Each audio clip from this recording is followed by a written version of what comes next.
Huh?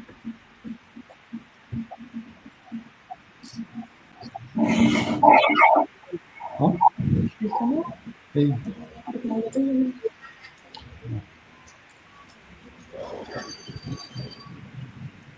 Ladies and gentlemen, esteemed colleagues and distinguished speakers, in the name of Dr. Marwan Sakran, the Director of Bitlisaniyat Academy, the Vice Director Dr.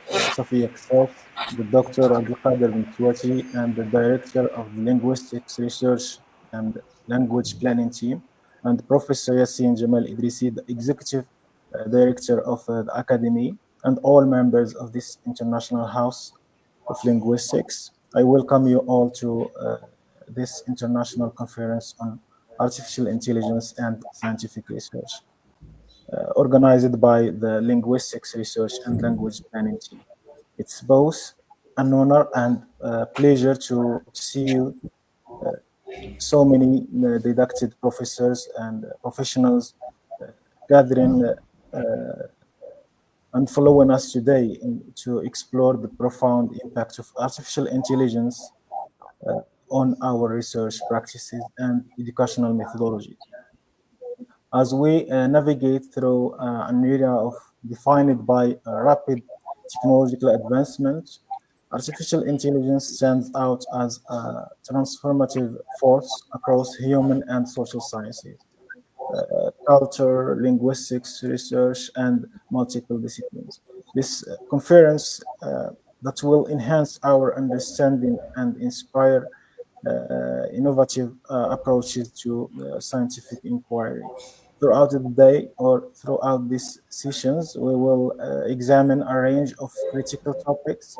Our first panel will focus on developing good research questions in the age of artificial intelligence, addressing how these technologies can assist us in formulating insightful inquiries while also highlighting potential challenges.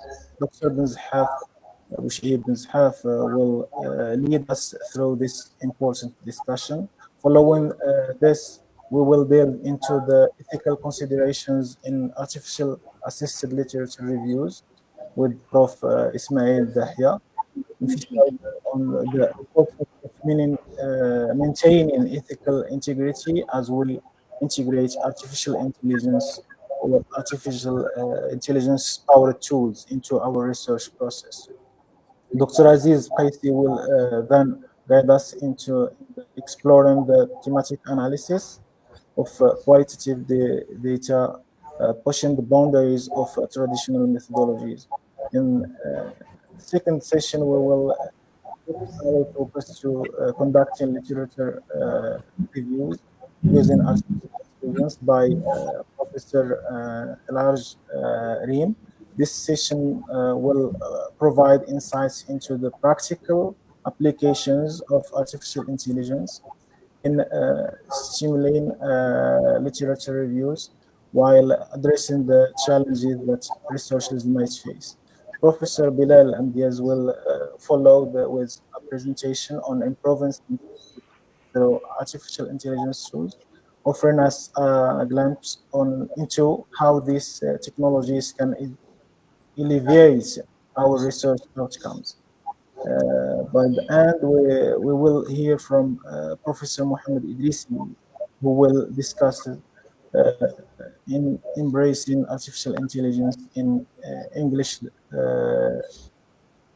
in English language instruction. He will highlight the artificial intelligence potential to enhance teaching methodologies and learners' engagement.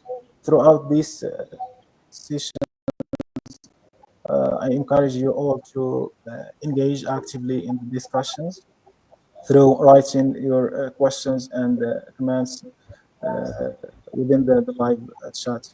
Your insights and questions are welcome.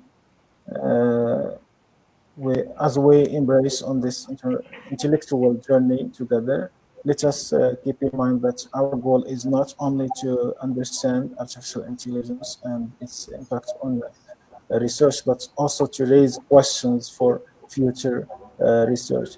Thank you for being with us today. I look forward to this to an enlightening and inspiring conference filled with meaningful exchange of ideas.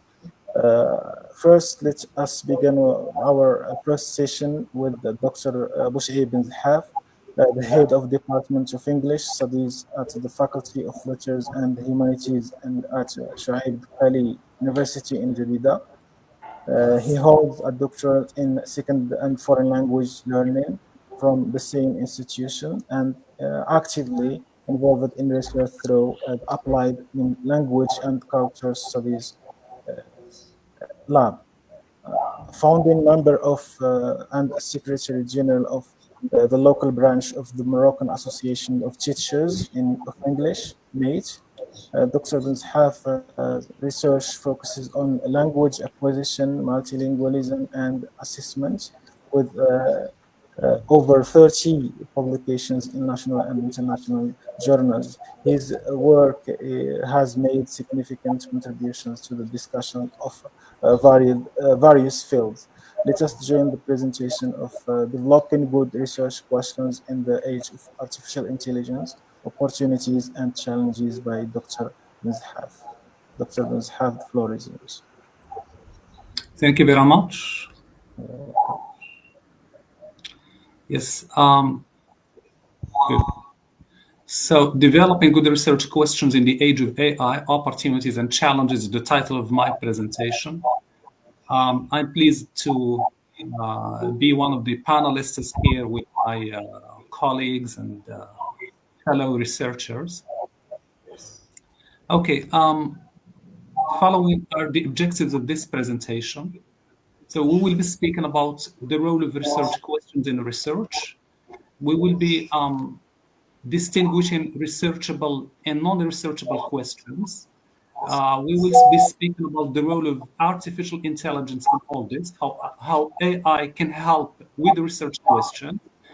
Then the SEWA test, the significance, and the role of AI in determining the SEWA, characteristics of good research questions, operationalizing the research questions, AI-driven approach to refining the research questions, AI and ethical considerations, ethical AI use in the research, conclusion, and references and further readings. Well, we will start with what is research. Research, or one of the most simple definitions, is that it is a form of problem solving. Engaging in research is finding answers or is finding solutions to problems. So the first step in research is to identify the problem. What problem are you investigating with your research? Research starts with with a broad topic, which needs to be refined into a specific research question. So the research is finding solutions to problems. So the first thing is to identify the problem, and the second thing is to change the problem to a research question. In another way, what question do we, or what questions do we hope to answer with our research? This process involves identifying what interests you and what gaps exist in the current knowledge. Now we move to research questions. These are the foundations of any study. They shape the research design, methodology, and analysis. A well-crafted research question, according to White 2017, can determine the success of a project. Research questions guide the study and determine the research methodology, whether it is quantitative or qualitative, reflecting the direction and epistemological underpinnings of your research path. Of course, speaking about research methodologies, quantitative, qualitative, both methodologies have merit, but we need to decide which one suits our research problem. The wording and the structure of the quantitative and qualitative research questions differ significantly, as we will see in the process of this presentation. So by looking at our research questions, we should be able to determine whether the focus is on causal relationships, quantitative research, or exploring a phenomenon, qualitative research. The purpose of the research question is to communicate what will be studied in clear and concise and unambiguous terms. The research questions should be clearly and precisely articulated. That is, the variables should be specified, the population should be specified, the research setting or the context under the study, all these are to be clearly stated. Um, Research questions,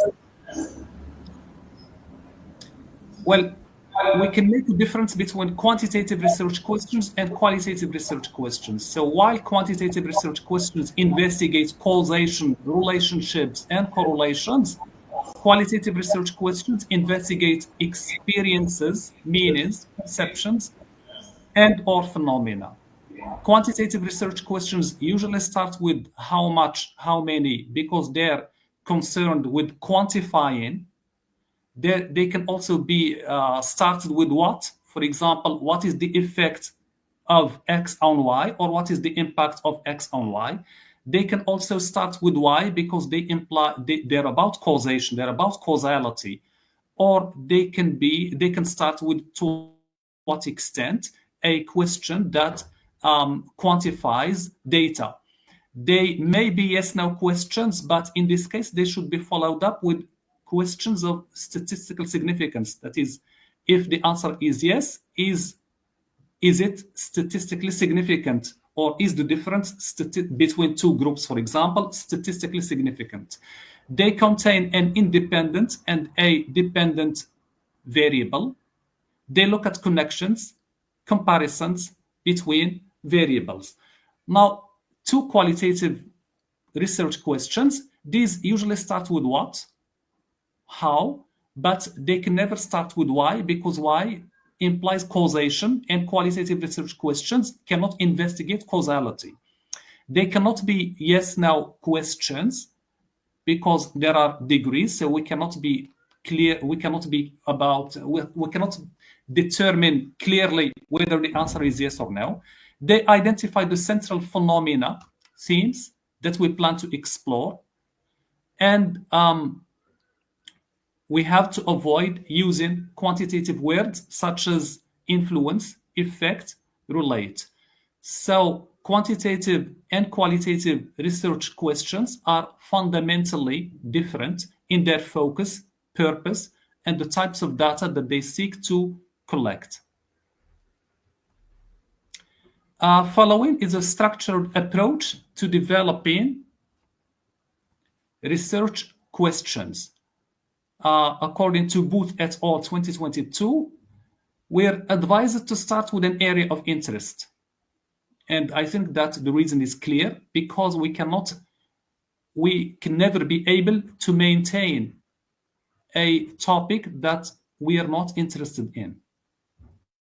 So we should find the topic we're interested in, then we should read existing research to identify gaps, then frame a question that is specific, significant, and answerable. Keep refining based on new insights, that is, keep refining your research question, keep probably between brackets changing it, modifying it in light of insights gained from, for example, the literature review or from the methodology.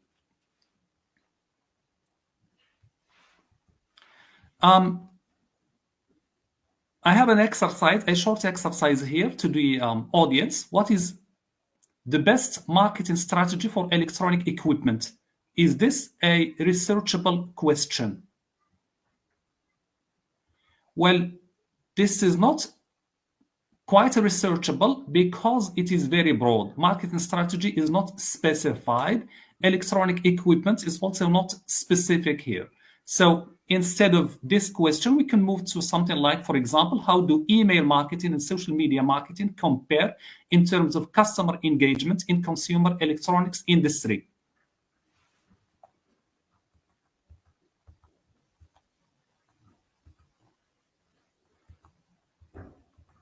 So what we did here is move from a question that is too broad, that lacks context, and that is difficult to measure, to a question that is clear and that is measurable. Let's look at this figure. Well, here we have a student and a professor. The student says, my research question is, what's the absolute best way to teach history to ninth graders? And the professor says, sorry, Susie, but that question, as stated, isn't researchable. What we can observe here is that the question is not researchable because we cannot agree about an absolute best way to teach history. And what we can also understand from the response of the professor is that the question is not researchable in the form in which it is stated. Sorry, Susie, but that question as stated. So what we understand is that we can only recast the question differently so that it becomes researchable. So in many cases, a research question is unresearchable because of the way it is phrased or it is stated. So rewording or rephrasing the question can often make it more specific, measurable, or feasible. So an example is social media bad? This is like the question that the student here asks, is social media bad? We can change this to how does daily social media use affect university students' academic performance? So I repeat, often it's a question of rephrasing the question to make it researchable. But there are some questions that are inherently unresearchable, such as those dealing with moral judgments or purely hypothetical scenarios.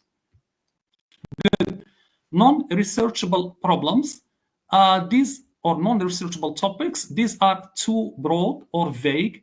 They could be questions for which answers are easily obtainable. They could be explanations of how to do something. They're vague propositions and value-based concerns. So for students doing research, before getting too far along in a project, they have to make sure that their topic is researchable, because the wrong research questions lead to wasted time and effort. This should not imply that the topic is not capable of sustaining research, but as I said before, it's a matter of recasting the question so that testable hypotheses can be formulated.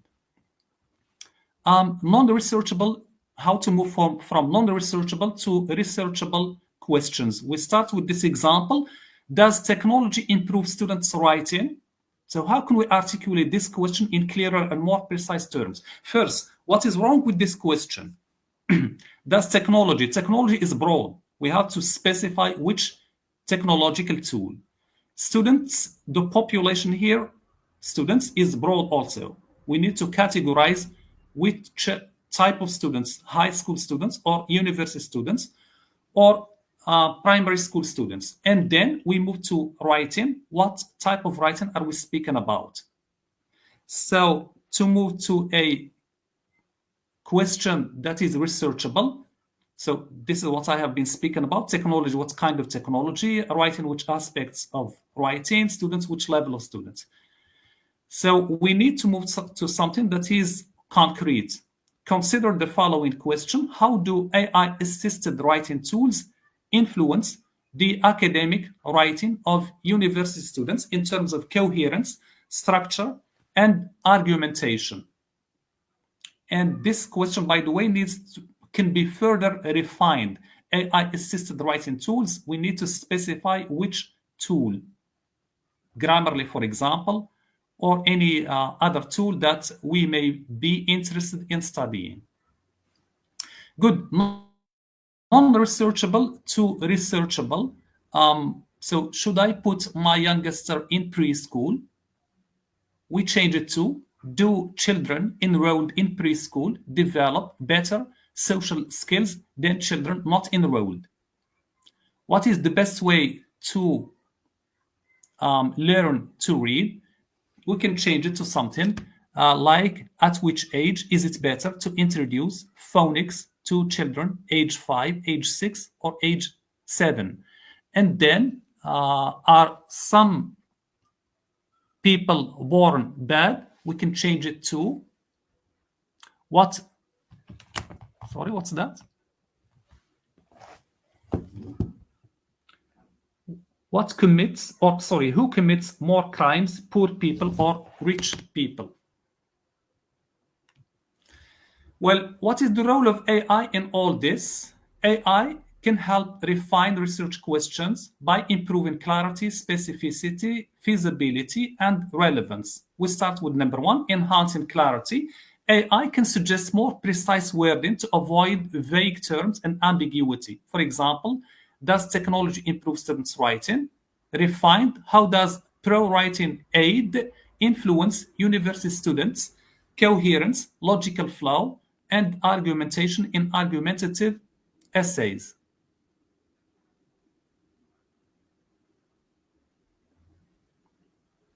So AI helps us refine this question.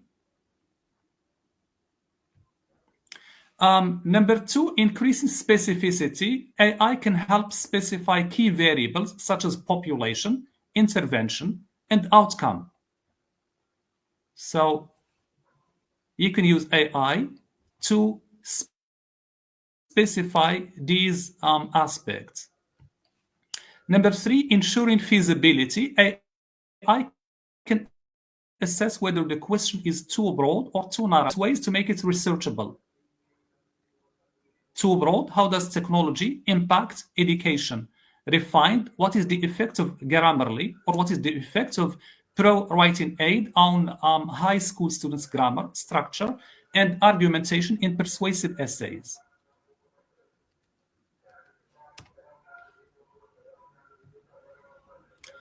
AI can also help align the question with our research goals. It can tailor questions to fit a research methodology.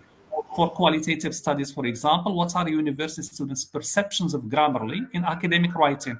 For quantitative studies, to what extent does Grammarly improve students' grammatical accuracy in academic writing?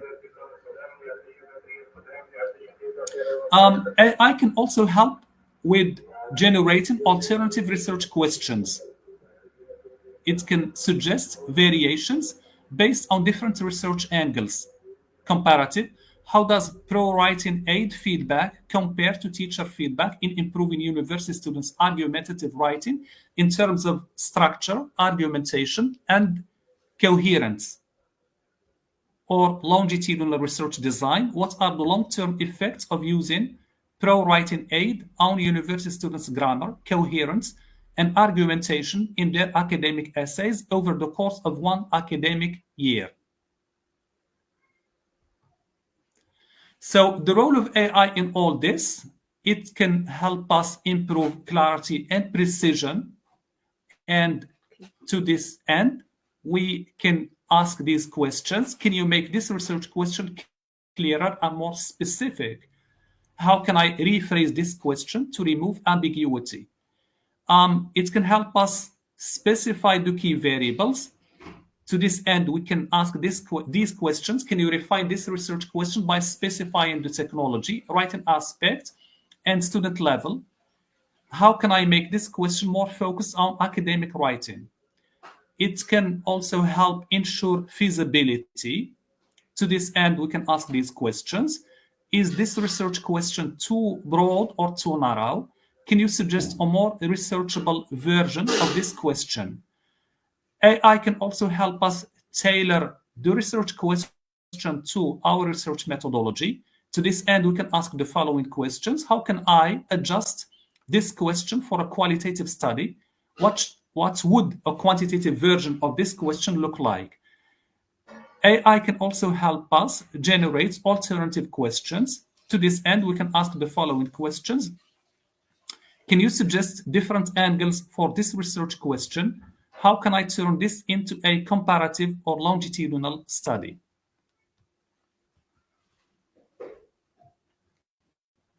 Now we move to the SWOT test, and this is about the significance of the problem or of the research question.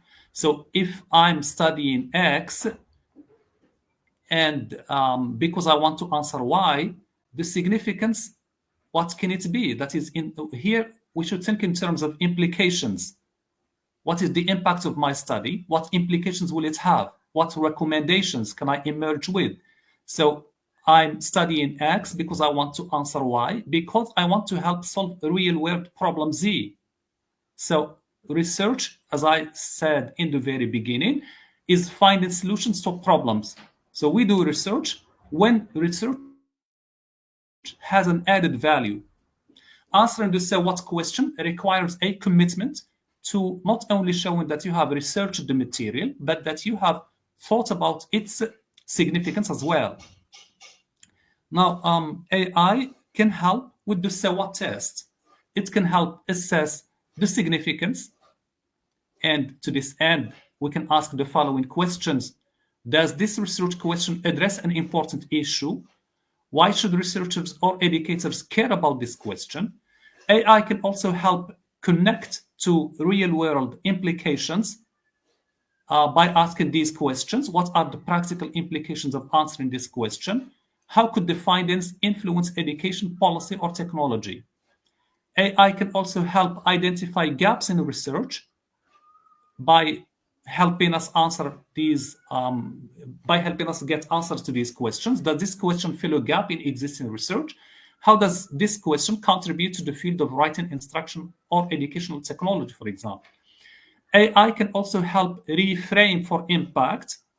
How can I make this research question more impactful or relevant? What are some real-world applications of studying this topic?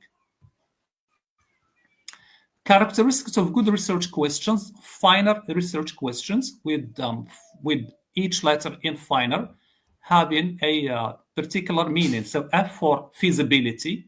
Is the research question feasible? That is it affordable given the time, the money, and other resources that are available to the researcher? I, standing for interesting. Does the question intrigue investigator and community? N in finer stands for novel, novelty. Does the question confirm, refute, or extend previous findings? The E is for ethical. Here we speak about ethical issues, one of which is, for example, the protection of participants. And the R is for relevance. Is the question that I'm investigating relevant to scientific knowledge and future research? Well, next we move to operationalizing research questions, because the field we're dealing with, which is human sciences and education, usually involves abstract concepts, for example, motivation, intelligence, academic performance. So we need to move from this level of we need to move from this abstract level to a concrete level. We need, in another way, to move from conceptual definitions to definitions that are measurable. So we need to define our key concepts in clear, concrete ways, moving from conceptual definitions to definitions that can be observed and measured. Measurement needs to be determined in terms of indicators, scales, or tools that can provide data on the concept. We need to develop specific criteria, that is, how the variable will be measured or observed. Will we use surveys, interviews, focus group discussion, or what? That will guide the data collection process. We need to choose our methodology, select an appropriate research method, qualitative, quantitative, or mixed, to collect and analyze data.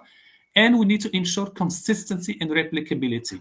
Our definitions and measurements should be consistent throughout the study, and other researchers should know about them so that they can, that is, we should enable them to redo our study or to replicate the process. And of course, the objective from doing that is that the researchers verify the results. They make sure that they obtain the same results. Operationalizing research questions. Example: how do Moroccan EFL learners perceive the use of Moroccan Arabic in English classes? So operationalization here could involve defining perception, attitudes, beliefs, feelings, choosing data collection methods, and identifying indicators. I moved to AI-driven approach to refining research questions. So AI can help us with automated literature review and trend analysis because AI provides us with AI-driven literature reviews. So it facilitates the process of doing a literature review, and it identifies gaps for you. It highlights gaps, and it suggests unexplored paths or areas. Smart question generation and rewriting. It helps us with uh, either generating our research questions or refining our research questions. Feasibility and predictive analysis, whether the research questions are feasible or not. Framework-based optimization. Here we go back to finer. It can help you define whether or make sure that your research question meets the finer qualities or characteristics. AI-powered peer review and feedback. It can provide you with peer review and feedback about your research question. So AI can evaluate the clarity, the specificity, and the feasibility of research questions by comparing them to existing research and suggesting refinements. Tools like Claude or ChatGPT can suggest frameworks, Pico for health research, Spice for qualitative studies, and Finer for feasibility to structure questions more effectively. AI now and ethical considerations. So the use of AI in formulating research questions is very important, but it raises ethical issues, including bias in AI-generated suggestions and over-reliance on machine-generated ideas. What's meant by bias? AI is trained in the data that is in historical data, in the data that it is available to it. And that data may favor certain perspectives, certain outcomes, or certain groups over others. So this bias can arise, and we should know how to deal with it. Researchers must critically assess AI's recommendations and ensure originality rather than merely reproducing AI-suggested topics. Last but not least, we should clearly acknowledge the use of AI in the research process. AI and ethical considerations. We should use AI as an aid and not as a substitute for critical thinking. It's ethical to use AI as a brainstorming tool to refine research questions and explore gaps in the literature, but it's not ethical to blindly accept AI-generated research questions without critical evaluation of it, without achieving originality. So the human touch is a must here. We should evaluate generated research questions in terms of clarity and specificity. So we should ask the following questions. Does the AI-generated research question clearly define the key variables? How does the wording of the AI-generated question compare to the human refined version in terms of precision and focus? Number three, does the AI-generated question follow a recognized framework, in human sciences, finer framework, or does it need human restructuring? Ethical AI use in research. AI can be a valuable tool in developing research questions and conducting literature reviews, but responsible use of AI requires critical evaluation of AI-generated content, verification of AI-suggested literature and sources, transparency in reporting AI assistance, intellectual contribution beyond AI outputs. Evaluating generated research questions should happen in terms of clarity and specificity, bias and ethical considerations, depth and relevance, feasibility and practicality. By evaluating these aspects, we can ensure that AI-generated research questions are robust, ethical, and suitable for meaningful academic research. In conclusion, the ability to formulate good research questions remains a cornerstone of scholarly inquiry. As AI transforms the research process, it presents both opportunities and challenges.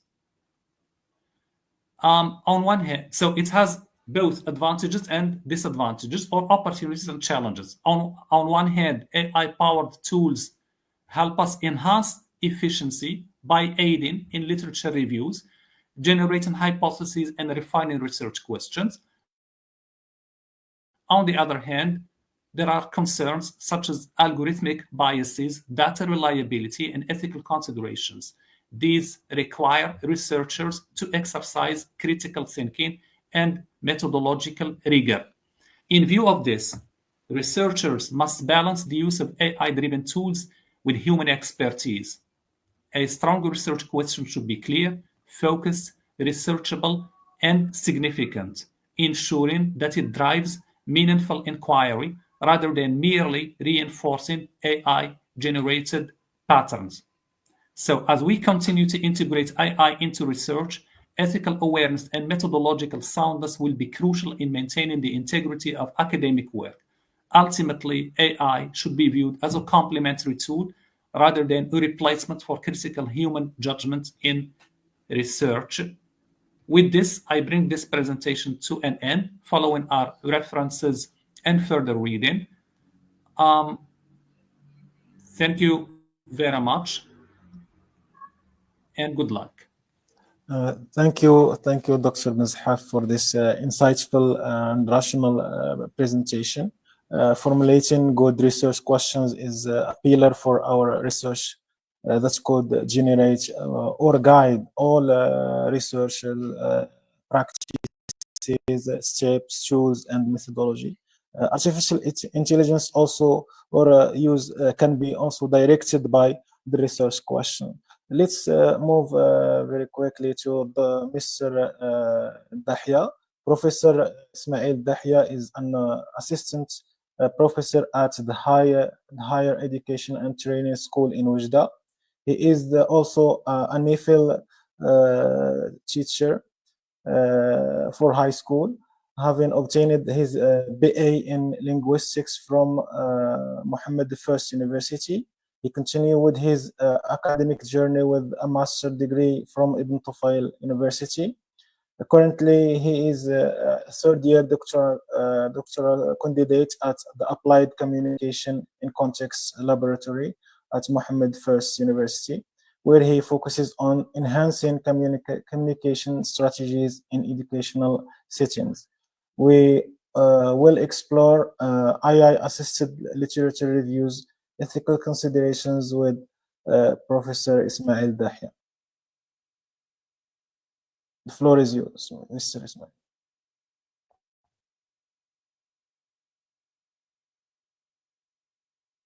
Please activate the mic, Mr. Ismail. We don't hear you. You need to activate. Yeah. Can you hear me now? Now, yes.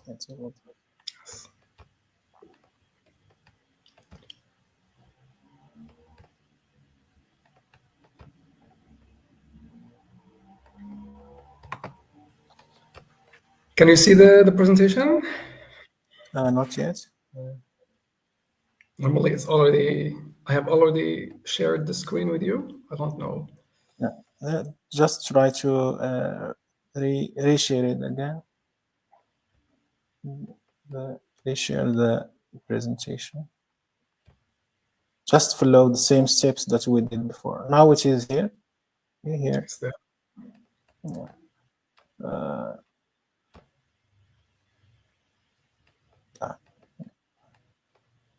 Can you see it now?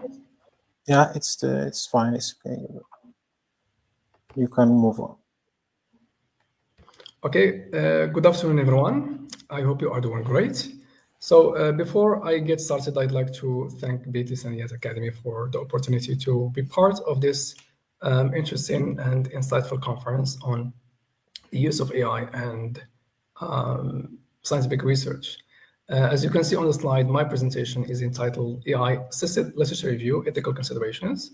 So Professor bin Mizhaf has already talked about one of the most important aspects of doing research, which has to do with formulating good and feasible research questions and how we can make use of AI in again achieving this goal. Okay, so the presentation, of course, is centered around how researchers can make the best of AI in order to conduct a rigorous and robust literature review.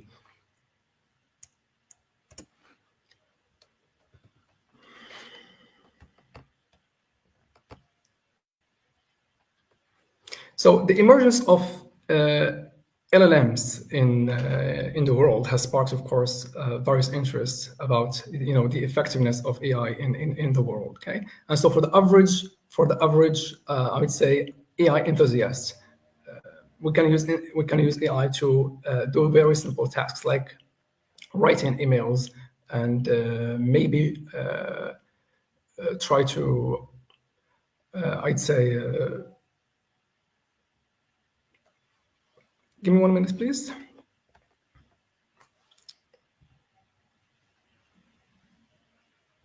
Yes. Can you hear me?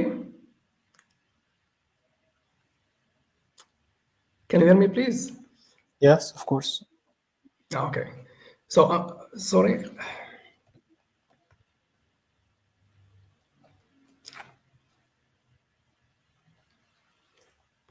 I can't see the screen. Give me 1 minute, please.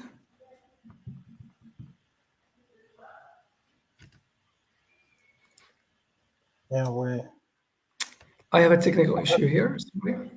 yeah, it's okay. It's okay.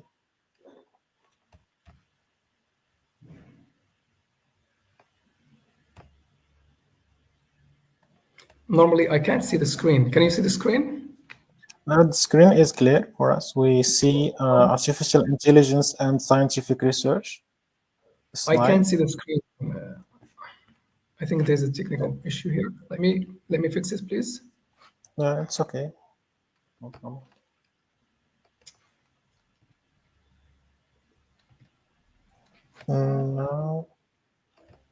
Now we are on the first slide.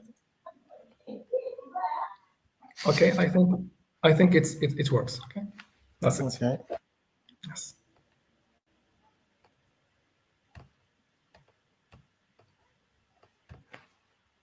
Yes, it works. Okay, sorry for the technical issue. So one of the reasons why I have taken it upon myself to focus exactly on literature review is because there are, of course, some serious problems that researchers, especially beginner researchers, that face when trying to do a literature review. Okay, and so I have conducted a comprehensive search for the most important elements within a literature review, okay, as they are summarized on the slide. And some of these elements, as you can see, is a comprehensive summary. And so if you consult any definition of a literature review, you'll find that an important element of the definition has to do with researchers trying to find different summaries of different articles that have been already done on a specific topic. Okay. And so what researchers generally do is that they read. So they have a list of reading materials that they need to do, okay? Be it articles, books, and maybe theses, okay, that have already tackled the topic they are interested in, okay? And so this specific element is very important, as I'm going to show how, of course, the use of AI can be very effective in addressing these issues that can be already faced by researchers.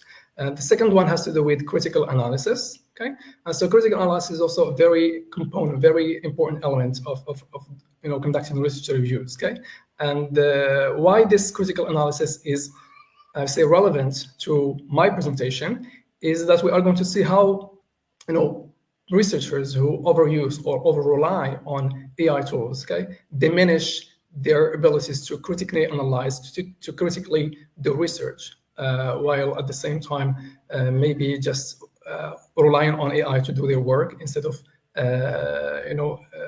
using it strategically or systematically. Okay. Another problem has to do, or another issue or element has to do with the identification of trends and debates, and looking at how different authors, different researchers and scholars have already, dealt with the topic they are investigating. Another element again is synthesis of research, and so when we do a literature review, we are again necessarily doing a synthesis of previous research. The second one has to do with contextualization. So contextualization is when the researchers, of course, when they are doing the literature review, of course, these researchers again need to contextualize the research, and the way they do that, of course, is by referring back to what has already been studied in the topic that the researcher is conducting. And the second one, of course, for the justification for the research. So Ibn Bistar, Ibn Hamza, Ibn Zahab, I think, have already talked a bit about how can AI be used for identifying research gaps. Okay. So here, as you can see on the slide, I have a list of challenges that researchers generally face when conducting a literature review. And so the idea here is to see how AI can be used to effectively address these challenges. So the first challenge has to do with finding relevant sources. So researchers often struggle to locate relevant and up-to-date academic sources due to the overwhelming volume of literature available. And so when researchers harness the power of AI, tools like ChatGPT and say Perplexity, AI, Space, and many others. Okay, they can minimize the time spent on finding relevant sources. Okay, the second challenge has to do with managing large amount of data. And so instead of spending days or months, okay, looking for relevant, say articles, relevant readings that are going to be of help to you as a researcher, okay? So you can, of course, make use of AI in order to do that task for you, okay? And of course, there needs to be, of course, a complementary or supplementary, I'd say, relationship between the researcher and AI. So instead of over-relying or overusing AI to do the work for the researcher, they need to, of course, recheck and verify whether this, the articles are, of course, relevant to his or her field. Another problem has to do with understanding complex language. And so as a researcher, you might sometimes be compelled to refer back to AI in order to make certain ideas clear. And so we are reading, of course, an article or a book on a specific topic, and sometimes the language there might be difficult to understand. And so you might find yourself, of course, overwhelmed because you have no idea what this scholar, of course, is trying to understand, to explain or trying to say. And again, you can use or just copy whatever the scholar says and try to, ask an AI tool like ChatGPT and others to explain it to you. Okay, of course, with examples. The second one has to do with synthesizing data. So researchers need to compare and contrast different studies, identify trends, and synthesize findings, which can be time-consuming. Okay, and so what most researchers, of course, might think that is that doing a literature review would be just looking for articles, reading certain articles or books or materials, okay, and then try to copy and paste whatever is there into the research. When I say copy and paste, it might also include, for instance, maybe paraphrasing, or even if you are citing what you are reading, doesn't mean that your literature review is of rigorous value or of, say, effective value. And so what you need to do, of course, is to synthesize whatever you are reading, okay? And this synthesizing data is very important, as here the role of AI will be very limited. And so yes, AI can be of use to you as a researcher when it comes to, even as Mr. Bin Zahab said, formulating questions, good and final research questions. It can be of use to you when it comes to finding relevant articles, finding relevant scholars who have talks on the topic you are researching. But again, this AI cannot be of any use, cannot be very effective when it comes to synthesizing data. Okay, and so this stage, of course, is very important as it requires from the researcher to do all the work by themselves. So here at this stage, again, the use of AI is very limited and is of less use compared to other stages of the research. Another issue or challenge of the literature review is when it comes to, I'd say, the different sections that you are going to include in your literature review. Okay, and if you are, for instance, I'd say researching a topic, for instance, as I can say the use of AI in education. Okay, so what sections are you going to include as part of your literature review? And as I said, many researchers struggle with structuring their literature review logically. And here, of course, comes the role of AI. And so you can choose whatever AI tool you want. Of course, it must be one that is, I say, systematic and reliable. And it can, of course, give you a number of versions of how your research or your literature review should be or must be, I'd say, structured. Another problem, again, has to do with plagiarism. So incorrect citations, formatting, and intentional plagiarism are common issues in academic writing. And so sometimes researchers have plagiarized and they have no idea that they have plagiarized. And sometimes, again, there might be problems with how a work, a book maybe, or an article is cited. And so again, researchers can take it upon themselves to just refer back to an AI tool that can help them through this process step by step. And of course, it can identify whether there are any problems with how your work is structured, any problems about how work is, again, cited or referenced. Another issue, again, here is proofreading. So many researchers may be unaware of existing grammar clarity and coherence issues within the literature review. Okay? And while there are some, I say, some websites that can offer this the ability to proofread your work. Okay, these websites may not be, of course, very reliable, and so you can make use of AI tools to do the work for you. And of course, as I said before, there must be a supplementary or complementary relationship between you as a researcher and an AI. And so you cannot, of course, take for granted whatever is given to you by AI. And so you have all the time to check maybe the grammar, check the language, check the coherence of the ideas presented, check even the truth, the truthfulness of the information this AI provides. Another aspect or challenge has to do with synthesizing data. So researchers need to compare and contrast different studies, identify trends, and synthesize findings, which can be time-consuming. As I said, doing research or doing a literature review is not just about reading articles or books and try to summarize and copy and paste whatever in your research.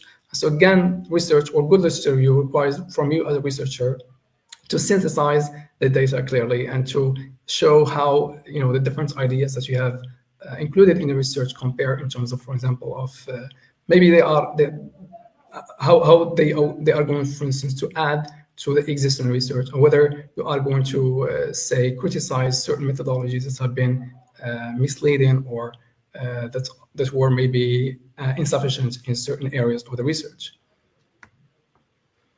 So for research and ethics. So as a definition, ethics in research refers to the principles and standards that guide responsible and morally acceptable conduct in scholarly investigations. And it involves ensuring honesty, integrity, transparency, and respect for human and intellectual rights throughout the research process. So again, the relationship between research and ethics is very important. And so while, as I said, there are many researchers who make use of AI in their, process of doing research, most or the majority of them are, of course, unaware of the ethical considerations that must be considered when they are doing research using an AI tool. And so these ethical considerations, of course, may be violated either intentionally or unintentionally, and we are going to see some examples of that.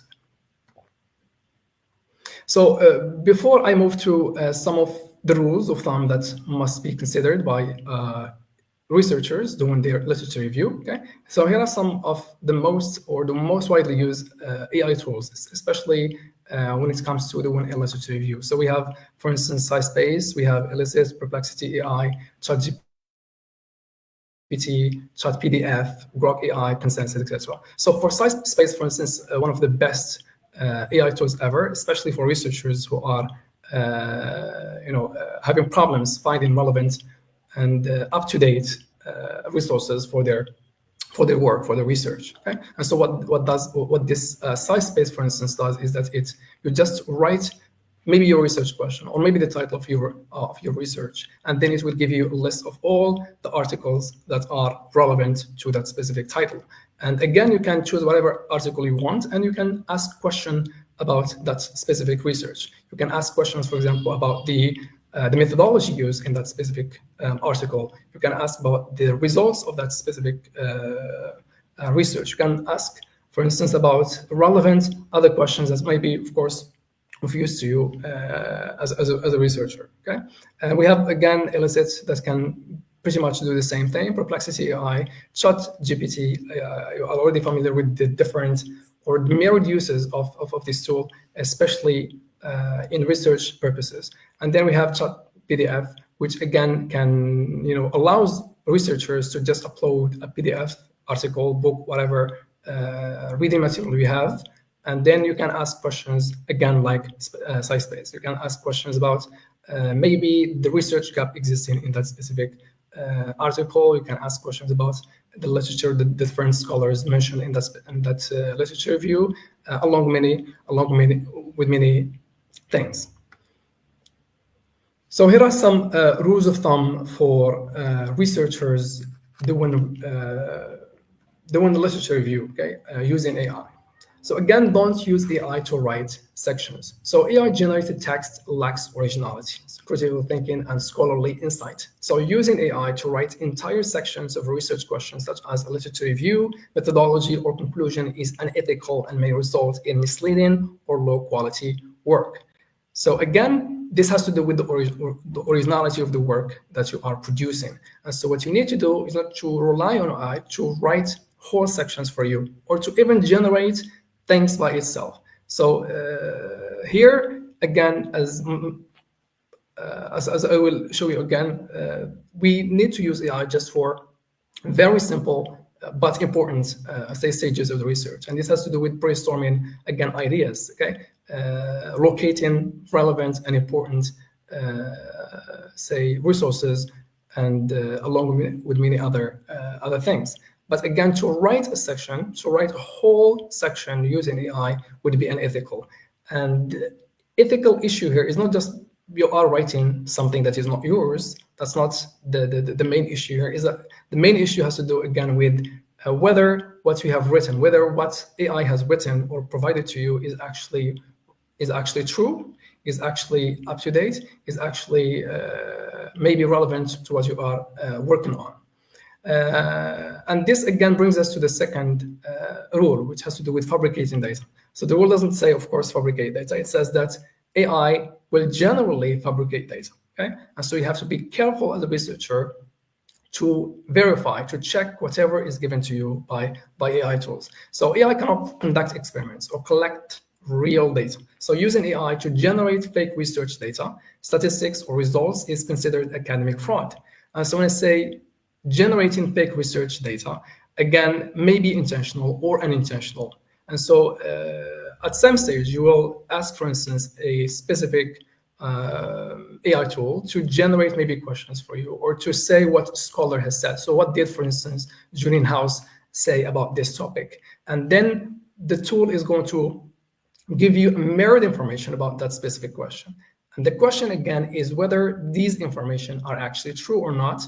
And the second question has to do with whether you are going to use that, or whether we are going to check whether these are true or not. The second thing has to do with AI-generated references or citations that may also be fabricated.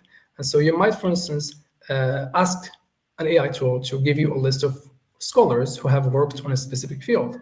And so you might, for instance, find the name of the scholar, the year of the work, the title of the article, but they may all be fabricated. And this is again due to the hallucinations of certain AI tools. And these hallucinations, these inconsistencies are no exception to any tool. So every single tool, AI tool, may hallucinate, may fabricate data. And so it is the responsibility of the researcher to again check, to cross-check and to verify whatever produced or given by AI.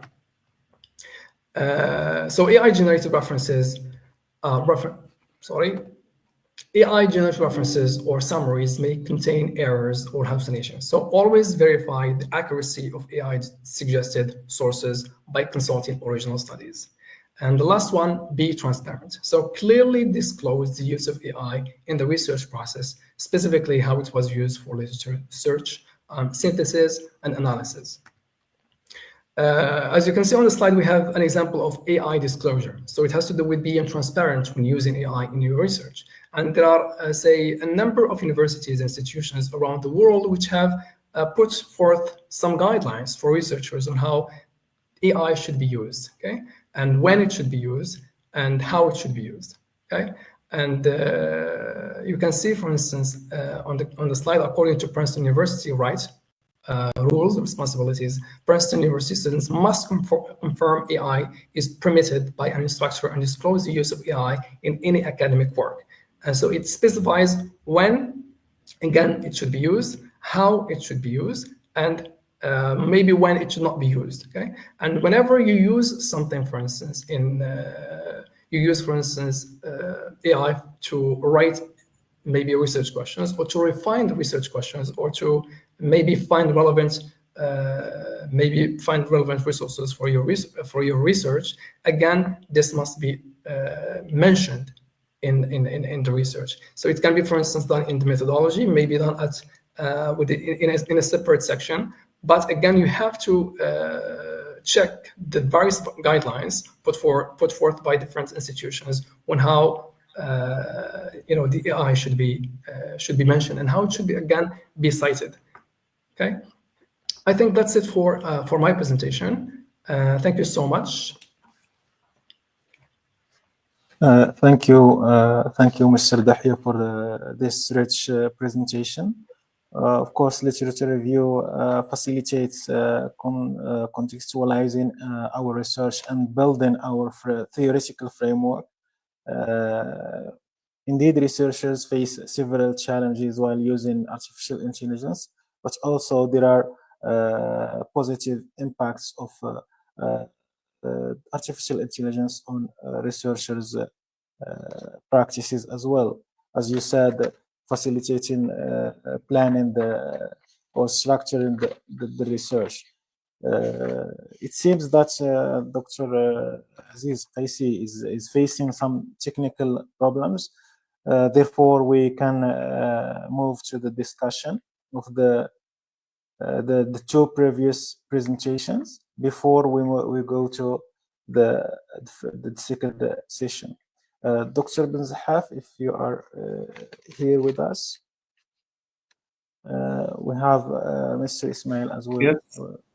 Yes, we have some questions that. Yes, okay.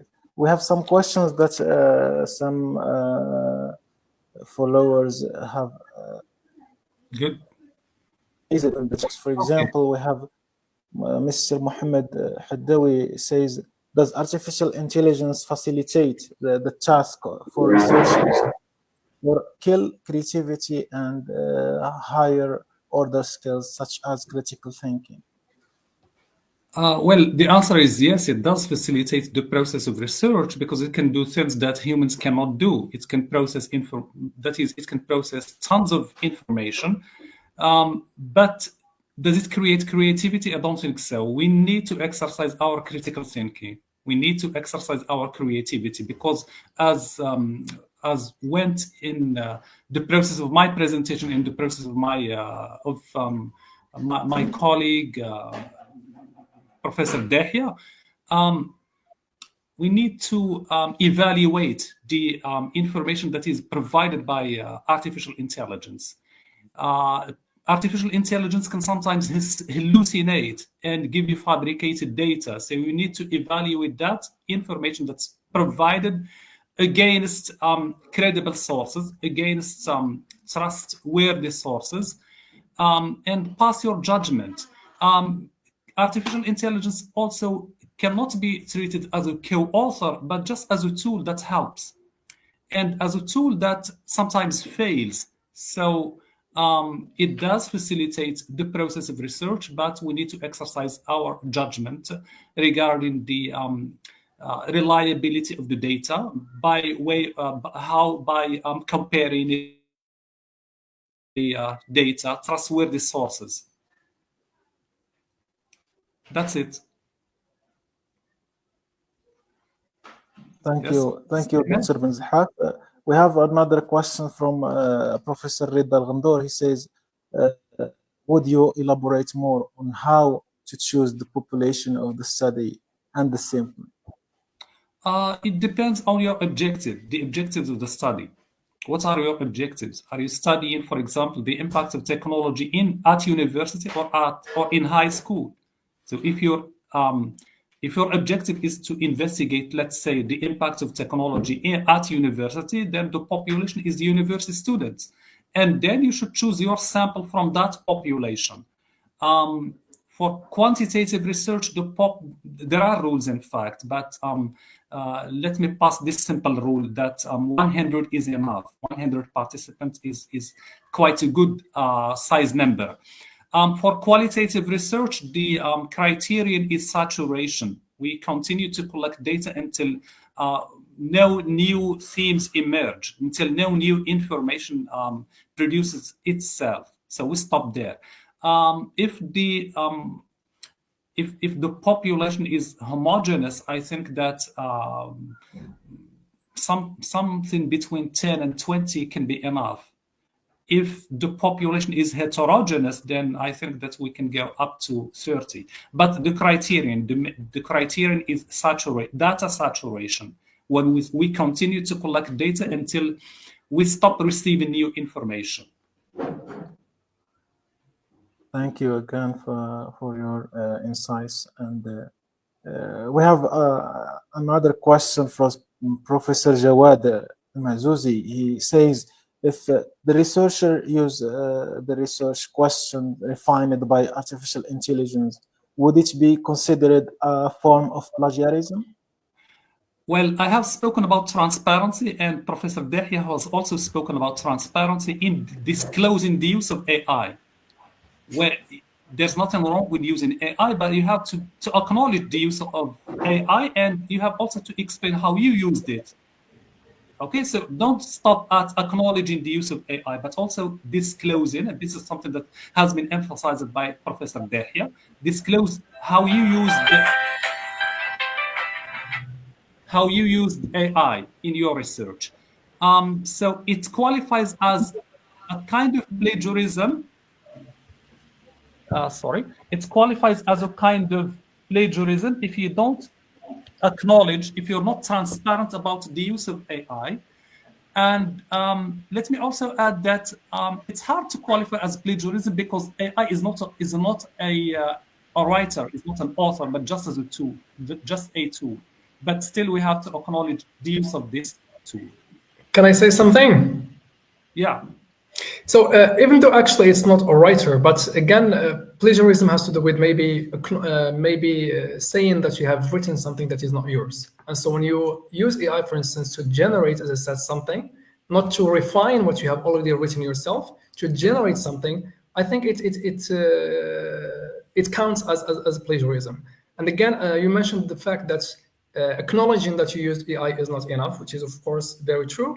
And you have to acknowledge the use of AI, and you have also to acknowledge the stages at which you used that AI and how you used it.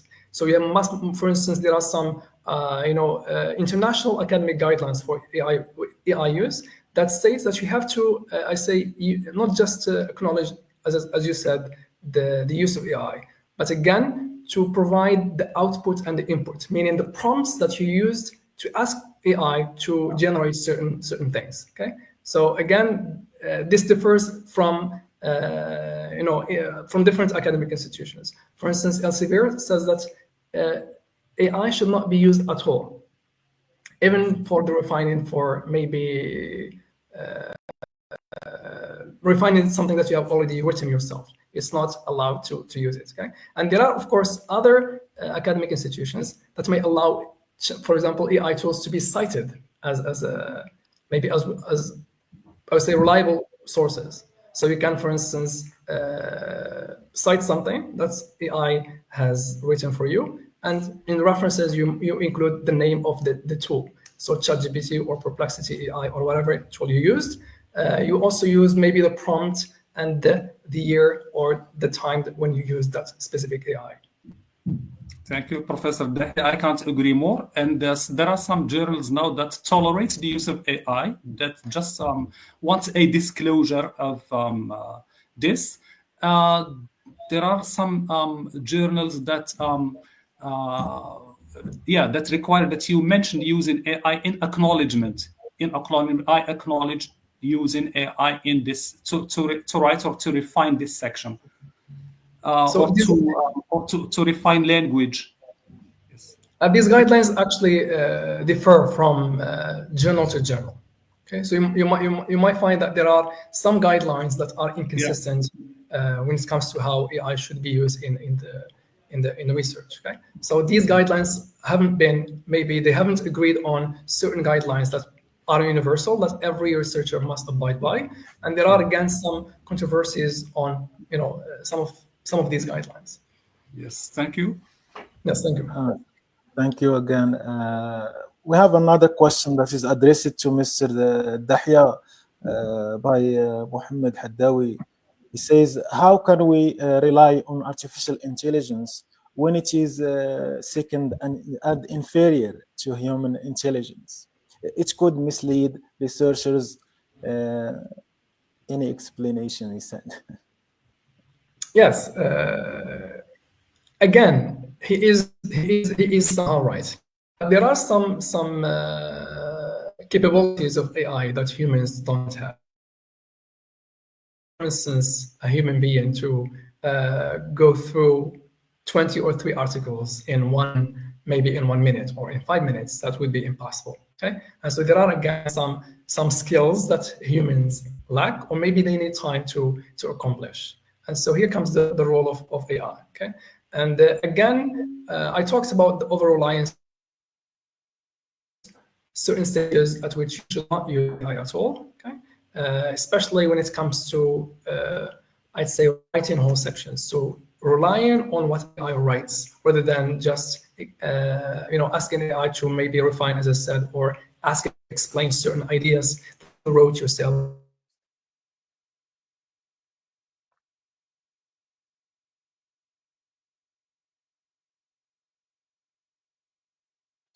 It seems that Mr. Dahya is facing technical issues as well. So let's move to some other questions. If you have any questions or ideas that you can add to the discussion, Dr. Bezhaf, we have other questions. For example, Yes. what are some ethical considerations that researchers should keep in mind when using artificial intelligence in formulating their questions?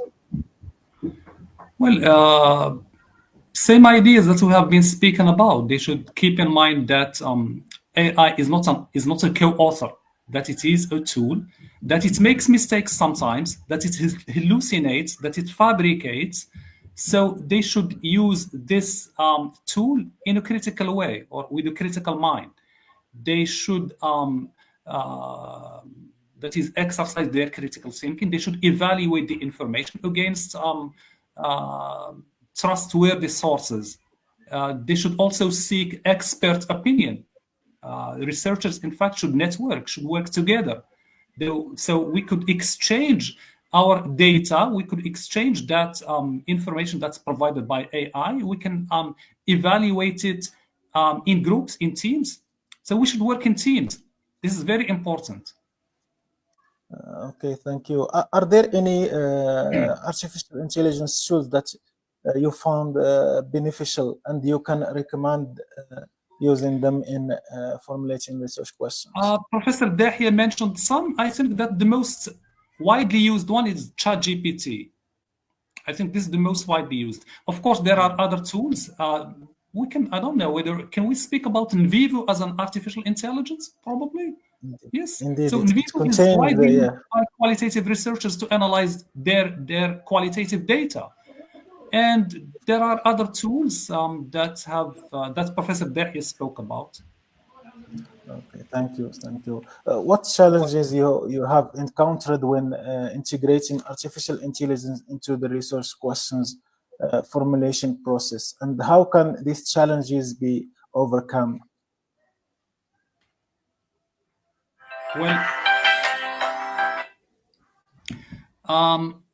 sorry, I have not so far used ChatGPT to formulate my research questions, because ChatGPT for me AI is new, and I have just been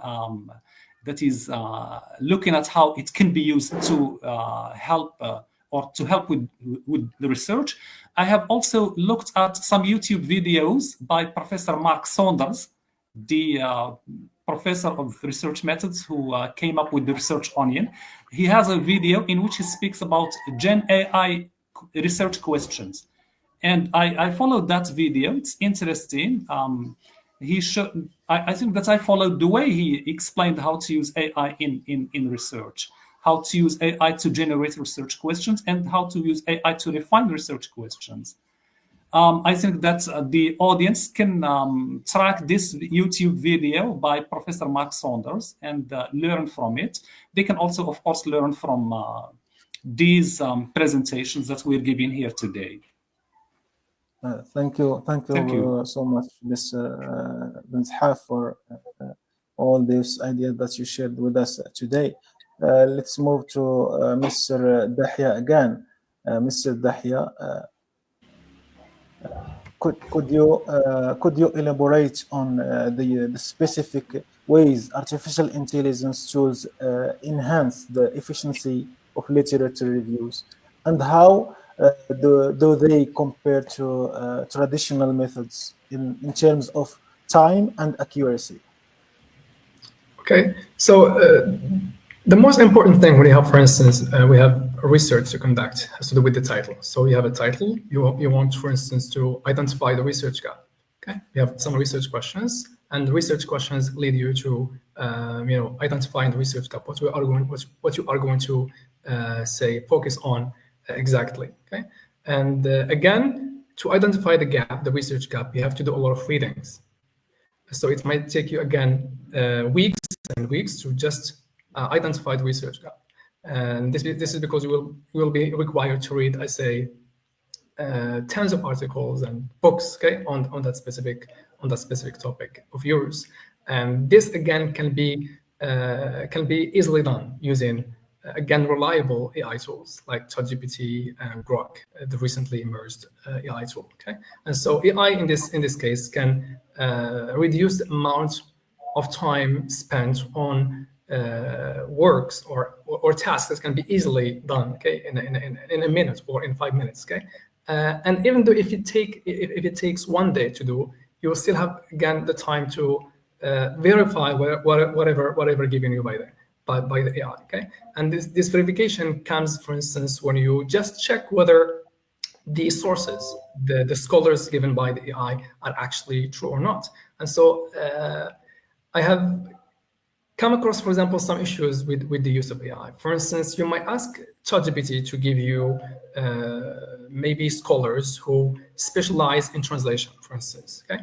And you take that scholar, you go to Google and try to find out whether this scholar has actually said what AI purports to, okay? And then you find out that this scholar doesn't actually exist, that the title of the work given by AI doesn't actually exist. So everything is propagated. Yeah, Everything is propagated. Yeah, this is hallucinations.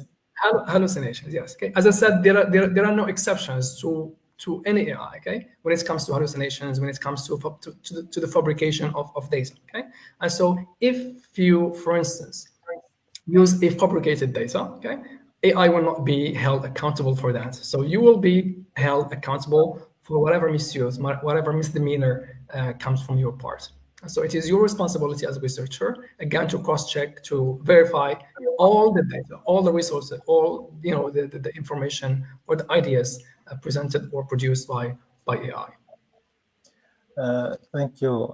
In your opinion, what are the key skills researchers should develop to effectively integrate artificial intelligence into the literature review process while maintaining the integrity of their research? There is a new skill now that's emerged with the emergence of AI, okay, which is prompt engineering. And so sometimes you might have experience, for instance, you ask AI to a question maybe, okay, and you find out that the question is maybe misunderstood or misinterpreted by the AI tool, okay, and again you try to rephrase the question, and the more you rephrase, the more you detail, the more accurate, maybe satisfying the answers are, okay. And so as a researcher, we have to know how to communicate with AI to use them in your advantage. Thank you. Thank you so much, Mr. Dahya. Thank you, Mr. Professor Ben Zahaf. Now let's move to the second session where we start with Professor Larj Reem, who is a PhD student and a university lecturer at the Faculty of Letters and Human Sciences at Hassan II University of Casablanca. She holds a master's degree in applied linguistics and English language teaching from the Faculty of Sciences of Education at Mohammed V University in Rabat. Her research interests primarily focuses on language policy and bilingual education. The floor is yours, Ms. Reem. Thank you for your introduction, Professor Ben Isa. So, good afternoon, everyone. I hope that you are all doing well. I would like to take this opportunity to thank each person that has contributed to this academic exchange. I'm really happy to be among you today. So, today's presentation, I'll be discussing the role of artificial intelligence in conducting literature reviews, a process that is fundamental in academic research. So, with advancements in technology, AI has emerged as a powerful tool that enhances the literature review process by automating key tasks such as searching, summarizing, synthesizing research materials. But while AI offers many benefits, it also raises ethical and academic concerns that we must, of course, consider. Throughout this presentation, I'll explore how AI is transforming the way literature reviews are conducted, discuss its advantages, challenges, and some ethical considerations. So the presentation will be organized as follows. First, I'll start with an introduction. Then I'll move on to answer the famous question, how can AI assist in conducting literature reviews? This section will be further divided into four sections: identifying and summarizing relevant academic papers, enhancing writing quality and structure, organizing research materials and generating references, detecting plagiarism and ensuring academic integrity. Then I'll move on to discuss the challenges of AI in academic writing, and I will end with ethical consideration in AI use.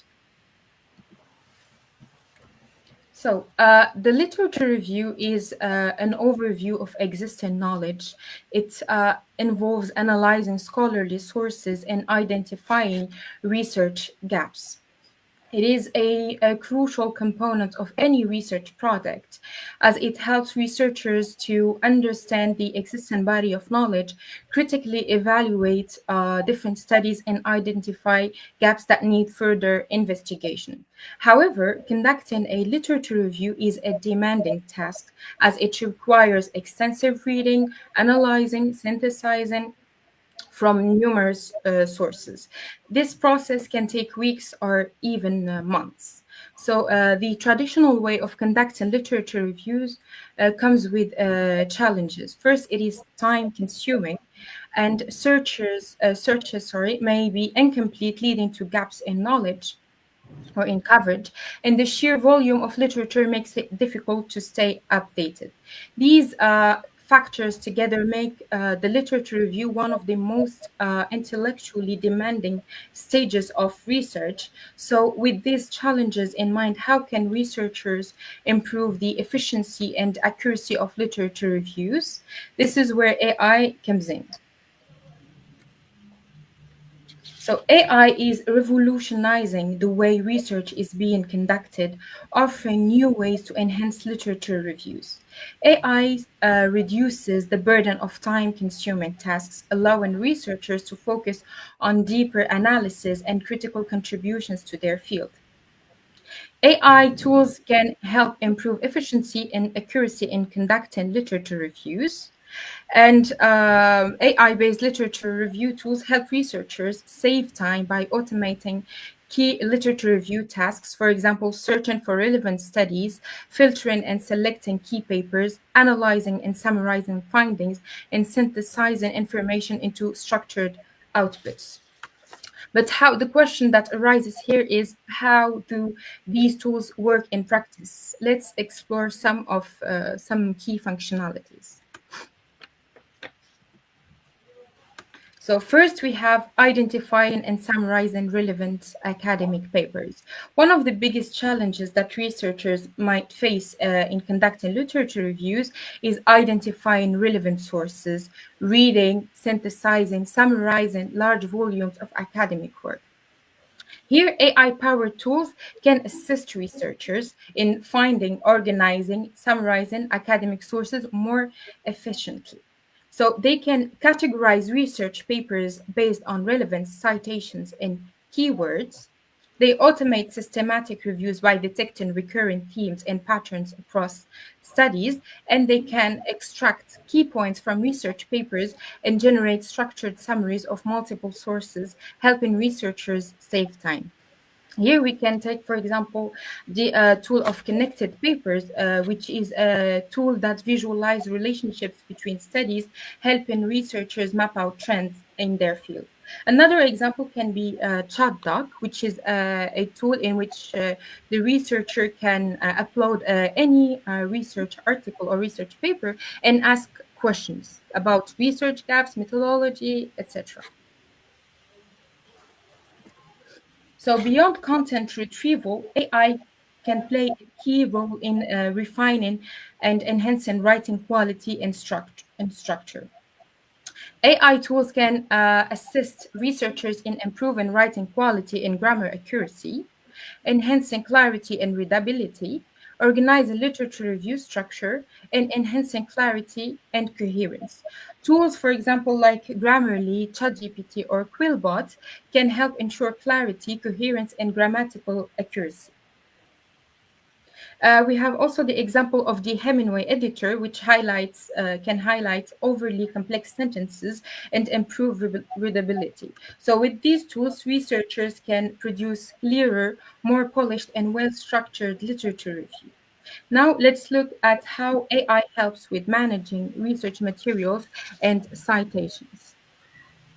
Managing sources and formatting citations can be tedious, but AI-powered tools streamline the process.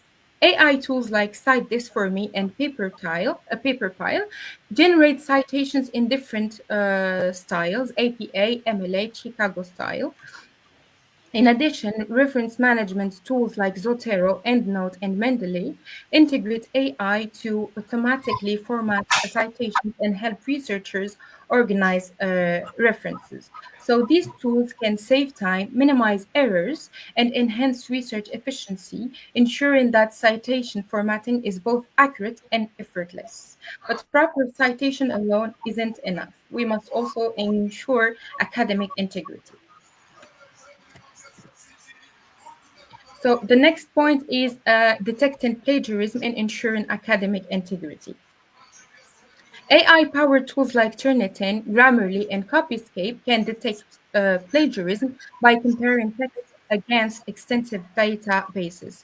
AI identifies paraphrased or improperly cited content to uphold academic integrity. Some AI tools provide real-time feedback on citation issues and potential unintentional plagiarism. So by integrating tools, researchers safeguard their work and uphold ethical research standards.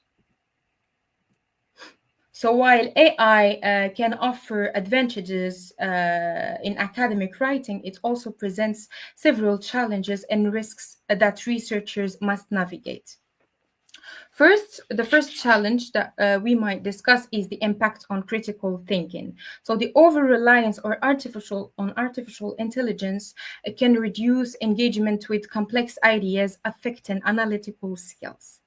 The next challenge is privacy and security. Some AI tools collect user data, raising concern about confidentiality and ethical data use. Next, we have factual inaccuracies. AI-generated summaries or citations can sometimes include errors or hallucinated information. Next, we have the overdependence on artificial intelligence. So the excessive reliance on AI may lead to a decline in independent research and writing skills. The next challenge is the ethical considerations. So the use of artificial intelligence in academia raises questions about fair use, transparency, and accountability. Last but not least, the loss of originality. AI-generated text may result in formulaic writing that lacks personal insight and innovation. Given these challenges, it's crucial to use artificial intelligence as a tool to support research rather than replace critical thinking and originality. Next, let's explore the ethical considerations of AI use. The growing use of artificial intelligence in academia brings several ethical concerns that require careful attention. First, we have academic integrity. Researchers must ensure that artificial intelligence generated content is properly cited and does not replace original analysis. Next, we have dependency and intellectual growth. Over-reliance on artificial intelligence can hinder skill development and independent learning. Next, the inaccuracy and misinformation. AI models can produce misleading or false information, emphasizing the need for human verification. And last, we have the responsibility for misuse. Researchers must be aware of ethical guidelines when using AI to avoid academic dishonesty. So to conclude, artificial intelligence has significantly transformed the literature review process, making it faster, easier, more efficient, and more comprehensive. It helps researchers search, summarize, and organize academic work with greater accuracy. However, AI is not a replacement for critical thinking. It must be used responsibly with human oversight to ensure accuracy, originality, and especially ethical integrity in academic writing. So by balancing artificial intelligence advantages with careful ethical use, we can enhance our research while maintaining academic rigor. Thank you for your attention.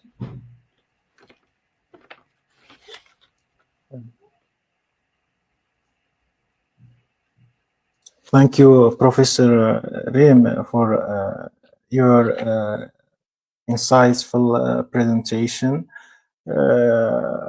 Artificial intelligence indeed facilitates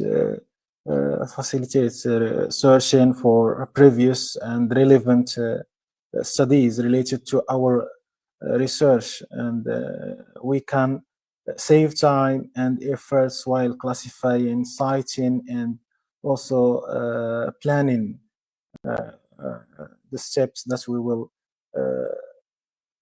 go through while conducting the research. Thank you for sharing your some tools that researchers can use in their research, as you mentioned the connected PDF. So it's very useful tool.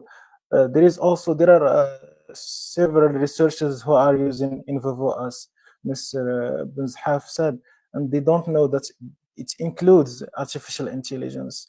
Space is also there are functions that are there that are powered by artificial intelligence. There is also now a Copilot. The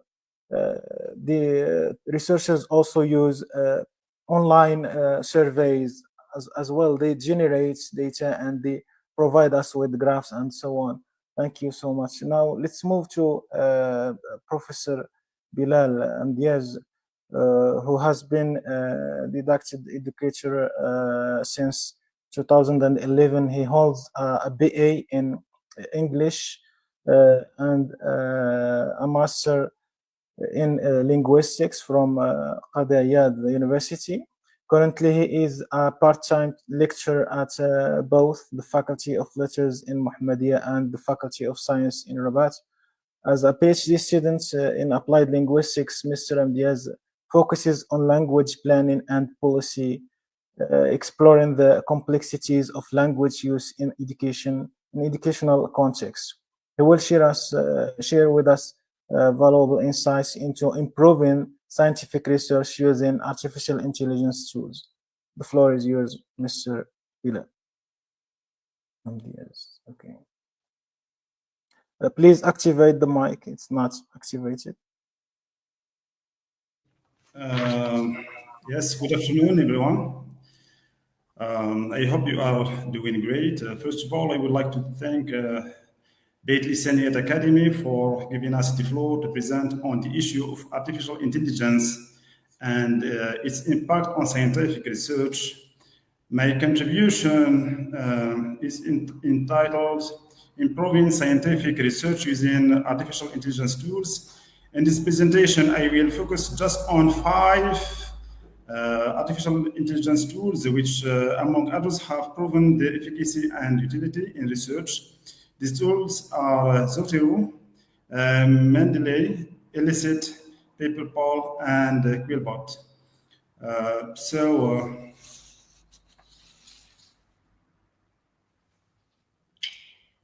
استثمار concerning introduction.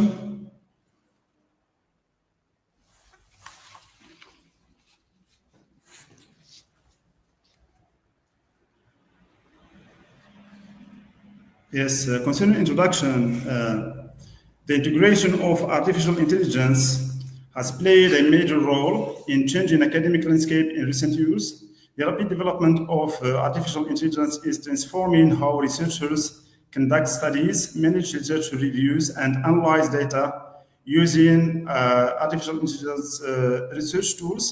Actually, these tools use machine learning, natural language processing, and predictive analytics to enhance research efficiency and accuracy. With artificial intelligence-powered research tools, scholars can discover new studies, extract key insights, and organize data with minimal manual efforts. This presentation investigates features, advantages, and weaknesses of AI tools. Simultaneously, it suggests how to make fair use of AI tools for enhancing research, namely, as I have mentioned earlier, Elicit, Zotero, Mendeley, Quillbot, and PaperPal. Concerning the first one,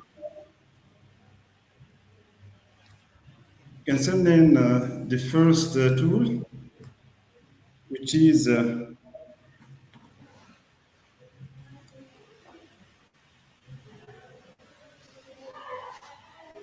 yes, yes, the first one is Mendeley. Mendeley is a powerful reference management software that offers a range of features to help researchers, students, and academics organize their research papers, articles, and other sources in digital library. It was founded in 2008 by a group of PhD students who were struggling to organize and manage their research papers and citations. With Mendeley, researchers can import and manage references from a variety of sources, including online databases, websites, and PDF files. Now, let's move on, Sigmund, to key features of Mendeley. Concerning key features of Mendeley, I just I just choose 7 among others. The first one of the first feature related to Mendeley is that it provides the ability to generate bibliographies and citations in different citation styles such as APA, MLA, and Chicago. The second one is that it allows users to import references from various sources, including online databases, websites, and PDF files. The third feature is that it automatically generates citations and bibliographies in different citation styles such as APA, MLA, and Chicago, as mentioned. The fourth one is that it facilitates reading, annotating, and highlighting PDFs.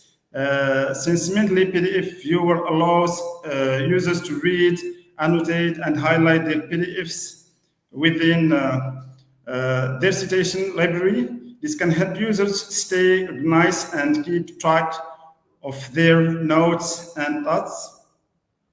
This fifth one is that it assists in importing papers from other research softwares. Mendeley allows users to import papers from other research softwares such as EndNotes and RefWorks. And here I just want to add that both EndNotes and RefWorks are reference management software packages used to manage bibliographies and reference when writing reports, articles, and the only difference between these two is that RefWorks requires no downloading since it is accessed via just a username and a password.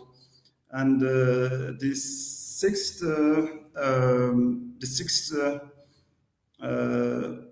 feature related to Mendeley is that it helps in finding relevant papers based on what you are reading. Mendeley's related papers feature suggests other research papers that might be relevant based on what you are currently reading. This can help users discover new research and expand their knowledge. And last but not least, it allows researchers build a professional presence with their Mendeley profile. Mendeley allows users to create a profile that showcases their research and academic achievements. This can help users build a professional presence and connect with other researchers in their field. And now, Sihmed, let's move to question is this is related to weaknesses of Mendeley. In the first slide, I have mentioned, let's say, pros or advantages of Mendeley. Now, in this slide, I will focus on weaknesses of Mendeley. And here, I just depended upon 7 weaknesses relating to Mendeley, which are the following. The first one is that it cannot detect duplicate references of PDFs. The second one is that it is not compatible with Google Docs. The third one is that it is no longer provides desktop option like other tools can provide. And the fourth one is that it is no longer provides updates for desktop option, and it has limited annotation features. The sixth limitation or con, if you want, is that it is limited to free storage. It has just only 2 GB for cloud storage, and the last one is that it requires users to create an account to use the software. And now let's move on to the second tool, which is Zotero. Yes, it is well known, and it is used by researchers. Zotero is developed in 2006 by George Mason University Center for History and New Media. The name Zotero originates from the Albanian language, which means to master or acquire. Zotero is a free, open source research tool that helps researchers to collect, organize, and analyze research and share it in a variety of ways. It interacts seamlessly with online sources. When it serves, it senses users are viewing a book, article, or other object on the web. Zotero was built as a Firefox extension, which means it only works with that browser. Here, the browser is Firefox. Hence, for backup and convenience of access, the user can set up a web account for Zotero, which is then synced with the application on her or his computer as a free open source plugin for the Firefox browser. Once installed, the user simply clicks on an icon in the address bar to save the citation information in one's library without navigating away from the web page. At present, Zotero has an alpha version of an independent desktop client, which is Zotero standalone, which will work on Mac OS, Windows, and Linux, offering independence from the Firefox browser. Concerning the limitations or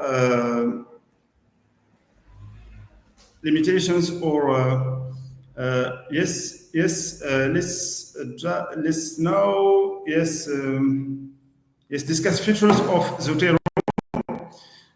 Zotero is capable of much more than just saving sources and creating citations or bibliographies. It can also take several more roles in research workflow, like organizing and labeling items. The second one is reading and annotating PDFs. The third one is recognizing data and metadata. The fourth one, supporting dragging and dropping feature. The fifth one is duplicating or duplicating large collections of items. And the last one is allowing users to create groups, collections, and sub-collections for future reference. Concerning weaknesses of Zotero, the first disadvantage, or if you want, or weakness, is that Zotero only provides 300 megabytes of free space. However, extra space may be purchased, which means that the user has to pay if he wants to benefit from much free space. The second one is that Zotero does not automatically prevent and move duplicate items, so this can be done manually. And the third one is that it has fewer styles if it is compared to other software like EndNotes, for example. As I have mentioned when I discussed the materials connected to Mendeley. The fourth one is style editing and creation in Zotero can be challenging. The quick search bar can search for references within a single group library, but not across all group libraries at the same time. Now let's move on to the third AI tool, which is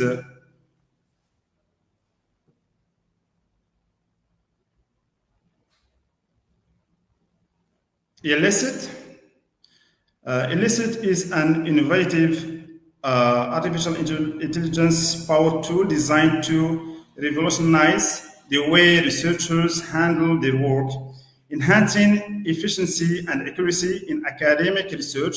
This advanced platform automates several research tasks, including summarizing academic papers, extracting key data points, and synthesizing research findings into coherent themes. Elicit allows users to effortlessly search through an extensive database of 125 million academic papers, providing quick one-sentence summarizes and detailed instructions in organized tables. Elicit offers various pricing plans tailored to different research needs, namely catering to students, independent researchers, and professionals. While Elicit excels in empirical research domains, it is less suited for non-empirical studies or areas not extensively covered in academic literature. Users then are encouraged to verify the AI-generated data, ensuring reliability and precision in their research outcomes. Concerning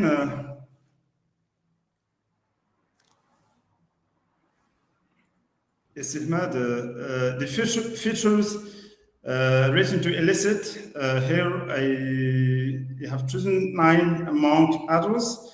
In fact, there are so many features relating to each, not just Elicit, but to each AI tool.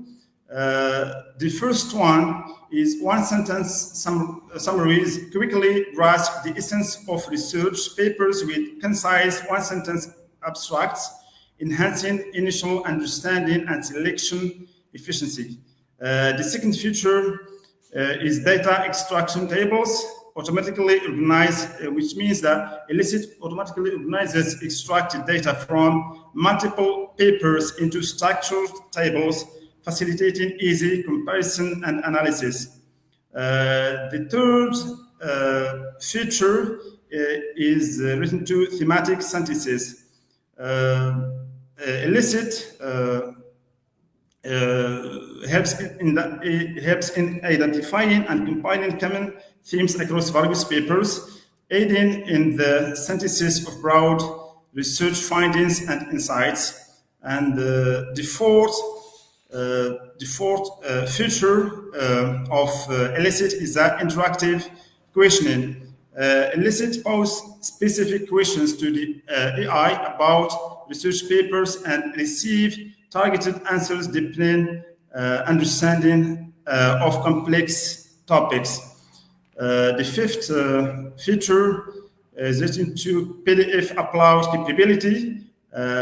Conveniently upload and analyze PDF documents directly, allowing the tool to process and summarize content seamlessly. Multi-year pricing offers Elicit offers flexible subscription plans tailored to different user needs, from students to professional researchers, ensuring affordability and accessibility. And the seventh feature is about collaboration tools. Elicit helps share findings and collaborate directly within the platform, enhancing teamwork and streaming research efforts among colleagues. And the eighth feature relating to Elicit is that visual data representation. Elicit transforms complex data into visual formats like graphs and charts, making analysis more accessible and understandable.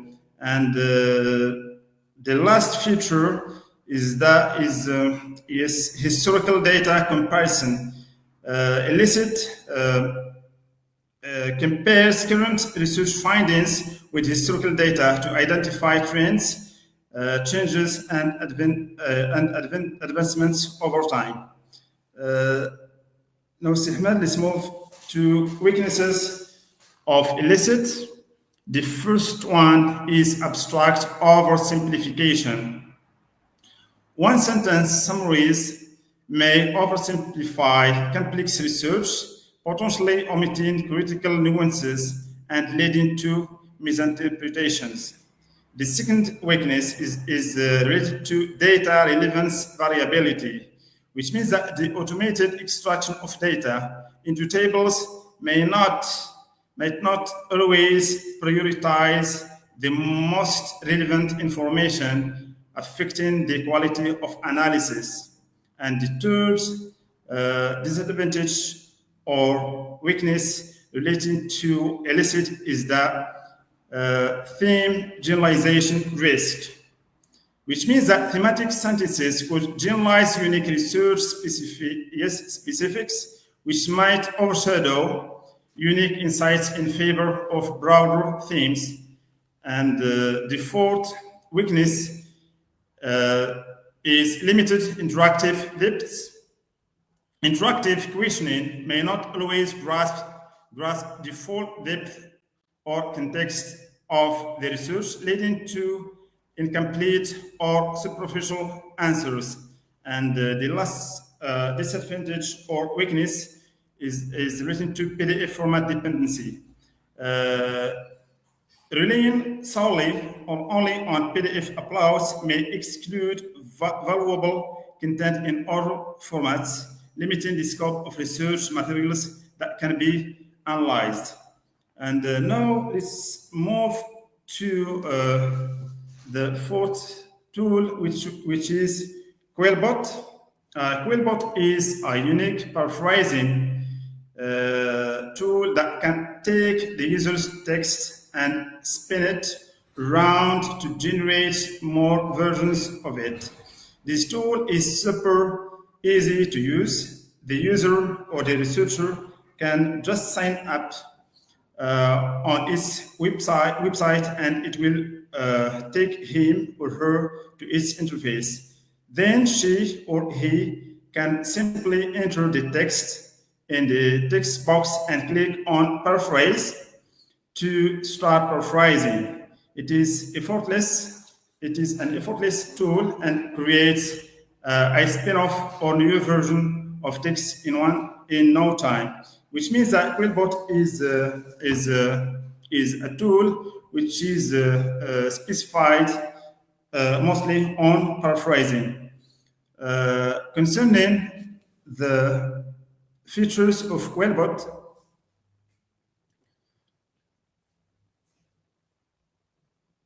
yes, Quillbot features. The first one is that it is a grammar checker. Yes, it corrects grammar, spell check punctuation, and correct multiple of grammatical errors. There is also a free essay checker, punctuation checker, proofreader, and other tools to help boost academic performance. The second feature is that Quillbot is a paraphraser. Quillbot's paraphrasing tool helps rewrite and enhance any sentence, paragraph, or article for fluency using artificial intelligence. The third feature is that it is related to plagiarism checker, which means that Quillbot deals with plagiarism. It ensures proper authorship and citations, and it is also a summarizer. Quillbot summarizer can condense articles, papers, or documents down to the key points instantly in two ways: key sentence and paragraph mode. And the fifth feature is citation generator. Quillbot is makes easy. It helps to easily create full and in-text citations in thousands of formats, and it is also a co-writer, all-in-one writing space that combines online research capabilities, note-taking, and artificial intelligence-assisted autocomplete to give the user a seamless writing and research experience without ever having to leave the page. It is also a translator. No matter what the user or the researcher is writing, if he or she needs to use another language, Quillbot is an appropriate tool. And now, let's move on to weaknesses of Quillbot.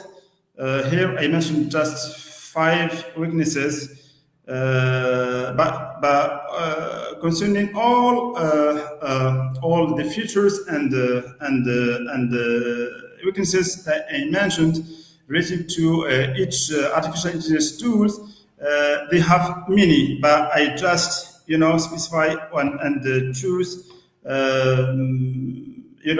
between 5 to 9 among others. The first weakness is that it is only two writing modes which are available for free, which means that the other modes are paid off. The second one is open artificial intelligence GPT.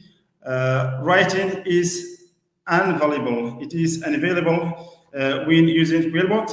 And the third one is that there is no artificial intelligence content detection feature, yes, when using Quillbot. And the fourth one is that is related to manual intervention is usually required, which means that Quillbot cannot, finish all the tasks, which means that the researcher, yes, can, interact manually, And the fifth one, or the last one, is that both free and paid plans have character limitations in place. And now, let's move on to the last one, which is PaperPal. PaperPal is an innovative artificial intelligence powered tool specifically designed to enhance the quality and efficiency of academic writing. It provides real-time, subject-specific language suggestions that help researchers or users refine their manuscripts to meet the rigorous standards of academic publishing, with features that extend beyond simple language corrections to include plagiarism detection and research assistance. PaperPal is a comprehensive solution for academic writers. It is widely trusted by universities, publishers, and individual researchers worldwide, thanks to its ability to offer context-sensitive enhancements and adherence to academic writing conventions. Concerning the features of PaperPal, here we have 6 features. The first one is that real-time language suggestions. PaperPal provides instant context-aware language corrections tailored to academic writing, enhancing clarity and adherence to conventions. The second feature deals with plagiarism detection. PaperPal integrates advanced plagiarism checking tools to ensure the originality of academic work, crucial for maintaining integrity in scholarly writing. And the third feature is related to research assistance. PaperPal offers support in sourcing and citing relevant academic literature, streaming the research process for more efficient writing. And the fourth feature deals with manuscript review service. PaperPal delivers expert reviews for manuscripts, offering detailed feedback to improve the structure, content, and presentation of academic papers. The fifth feature deals with artificial intelligence writing assistance. PaperPal utilizes or uses artificial intelligence to provide suggestions on improving writing style, grammar and syntax tailored specifically for academic texts. And the last feature is about data security and privacy. PaperPal ensures high standards of data protection and user privacy, since it allows writers to focus on their content without concerns about data misuse. And now, Sehmad, let's move on to weaknesses of paper-poll. Yes, the first weakness is that dependency on connectivity. This tool requires a stable internet connection to across all features, potentially limiting usage in areas with poor connectivity. The second weakness is relating to complex interface navigation. The multitude of features might overwhelm new users, making the learning curve steeper than simpler platforms. The third weakness is relating to limited offline functionality. Most features relating to paper-poll, including real-time suggestions and plagiarism checks, are unavailable without an internet connection, which means that the most weakness relating to paper-poll is connectivity. And the fourth weakness deals with generic feedback issues, since artificial intelligence-driven feedback may not fully grasp unique academic arguments or specialized intent, leading to less personalized advice. And last but not least, update dependency. Frequent updates are necessary to maintain tool effectiveness, which might interrupt the workflow and requires adaptation. Thank you. Thank you so much. I have just to add that Sehmat. Yes, Mr. Bilal, thank you so much for your for sharing with us this ideas related to these tools that researchers can use while conducting research. You mentioned Mendeley, which is linked or associated with Scopus, that includes a lot of AI tools in its huge platform, when we can find the research and articles that may benefit us. There are also tools like anti-plagiarism tools that include artificial intelligence within them. There is also the possibility of using Microsoft Office, which includes tools that facilitates automatic citation and also voice recognition. Now let's move to Mr. Idrisi Mohammed, who is a doctoral candidate at the School of Arts and Humanities in Meknes. His research is related to professional development of Moroccan high school teachers, with focus on in-service training. With over 8 years of experience as an English teacher, he aimed to enhance teaching training programs in Morocco. Professor Mohammed Idrisi will talk about embracing artificial intelligence in English language instruction. The floor is yours, Mr. Idrisi. Okay, thank you so much, Sehmed. Good afternoon, everyone, and Ramadan Kareem.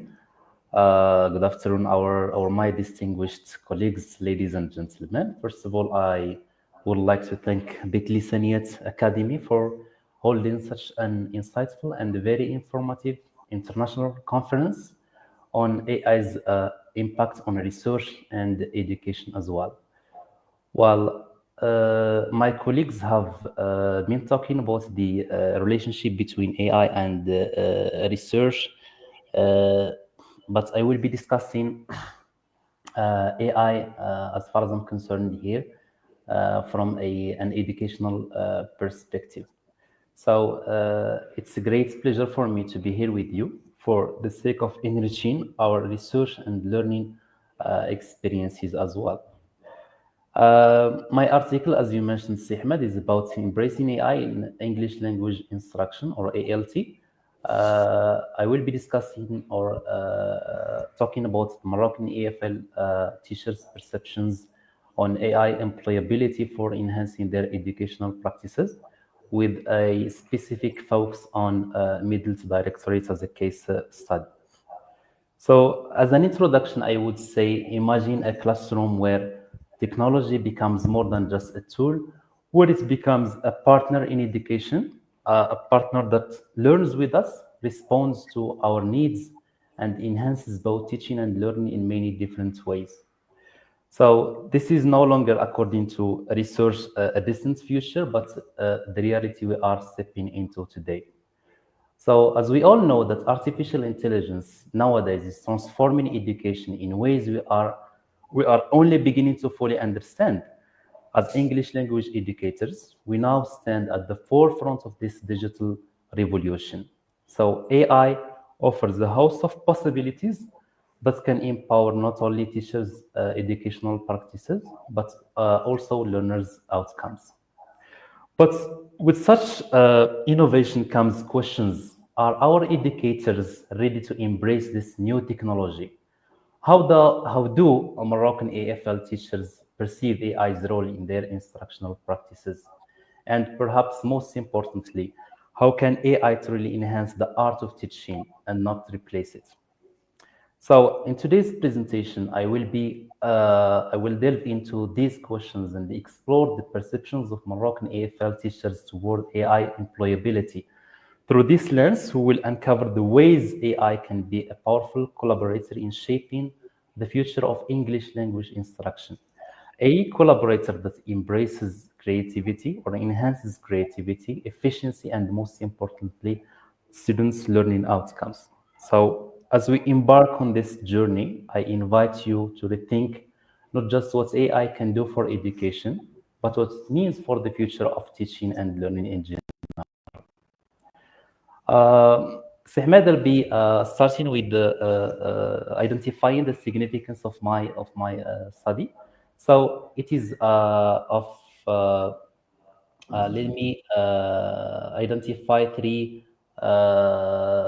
basic significance related to my research. So the findings would help in paving the ground for a clear understanding of AI role in enhancing Moroccan teachers' educational practices.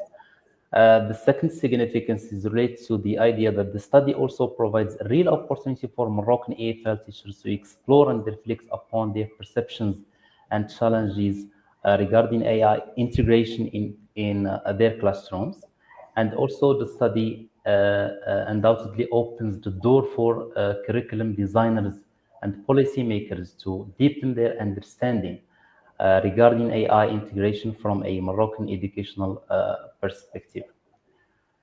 Well, to theoretically approach my research problem, I depended on two main models. But before this, I would say that theoretical frameworks in research play an important role in shaping the theoretical development of studies. At the same time, theoretical frameworks provide a solid background which shows the extent to which research is grounded in a broader body of language, therefore ensuring the research validity and relevance. This is according to Criswell 2017. So the first model that I relied on is related to the intelligence technology enhanced language learning model known as ITEL, which refers to the intelligence-based technologies that can be used in language learning and teaching.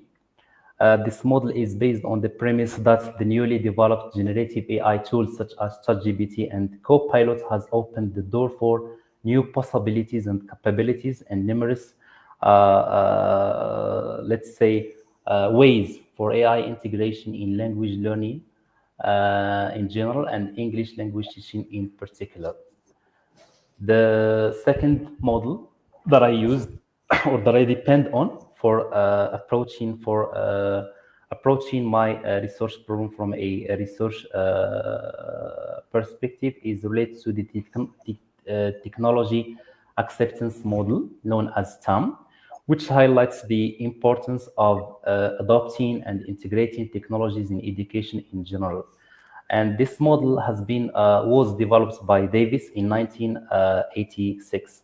So based on the two main technology acceptance measures, namely ease of use and usefulness, Davis model is regarded as one of the most widely adopted models of users' acceptance of using and adopting technology in education. So with the advent of AI in education, several extensions of TAM have appeared, including the Extended Technology Acceptance Model known as ETAM, which was developed and proposed by Jane in 2021. Generally speaking, AI integration in education in general and language teaching in particular has enormously supported and supplemented teachers' teaching processes. According to other researchers, including Quraishi 2023, AI tools have simplified the way teachers deal with administrative tasks, create content, find resources, planning lessons as well, and generating not only assignments but also classroom activities. However, to effectively promoting teachers' readiness of using AI, it is worth mentioning that considering teachers' technological skills and offering high-quality training chances in different classroom contexts are of paramount importance in this regard. If we are to talk about the AI definition as it is related to literature, so according to literature, I would say that the term artificial intelligence refers to computer systems and highly advanced machines that are able to perform tasks and missions that require cleverness and intelligence. This is according to Russell 2021. McCarthy also emphasized the idea that AI refers to the science of providing machines that are equipped with intelligent computer programs for the sake of performing intelligent tasks.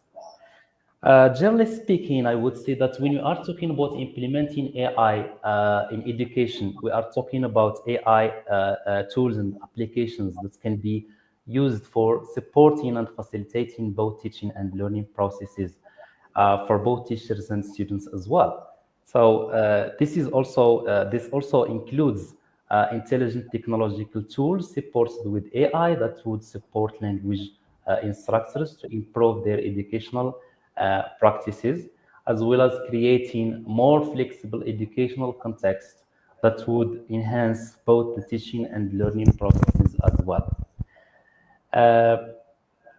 I think it's important to talk about the perceptions of teachers regarding AI integration in education and also in their classroom settings. So the need for demystifying and uncovering teachers' perceptions and experiences toward AI integration in educational settings is of paramount importance according to recent research. So this will have a positive impact on, first, understanding AI potentials and limitations in education in general and in English language teaching in particular. This also will help develop a clear understanding about the most important successful practices and experiences of AI integration in education. And also, this also will help in addressing teachers' limited AI knowledge regarding its practical applications and educational settings in addition to the fact that some teachers may feel discomfort while using AI tools in particular and ICT and ICTs in general. In my article also, I have addressed some of the AI challenges in education.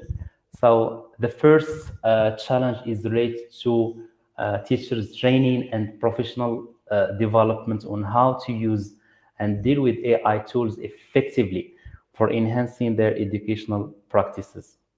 The second challenge, which is related to theory, of course, is related to the idea that AI integration in education is related to both teachers and students over dependence of AI for performing intelligent tasks such as content creation and doing homework. And I think see Ismail and Dr. Ibn Zahaf have already mentioned this from a research perspective. So they mentioned that researchers may maybe over dependent on using AI for generating, let's say, literature reviews and etc. And here I'm talking about the idea that students and teachers may over dependent the use of AI from an educational perspective. So a further important challenge for AI use in education is related to ethical and moral implications of AI in education, such as data privacy, AI bias, and autonomy, as well as equity and access. All right, so concerning the research methodology, this qualitative study used a case study design to explore teachers' views and perceptions about the use of AI for empowering their instructional practices. As we all know, that this approach was employed on the purpose of obtaining a detailed description of how teachers experience and perceive AI in the process of English language instruction. In this regard, I depend on semi-structured interviews as a method for data collection, since such a qualitative data method is appropriate and flexible in the way in which the views of the teachers can be comprehensively explored for research purposes. Now, let me give you an idea about the research problem.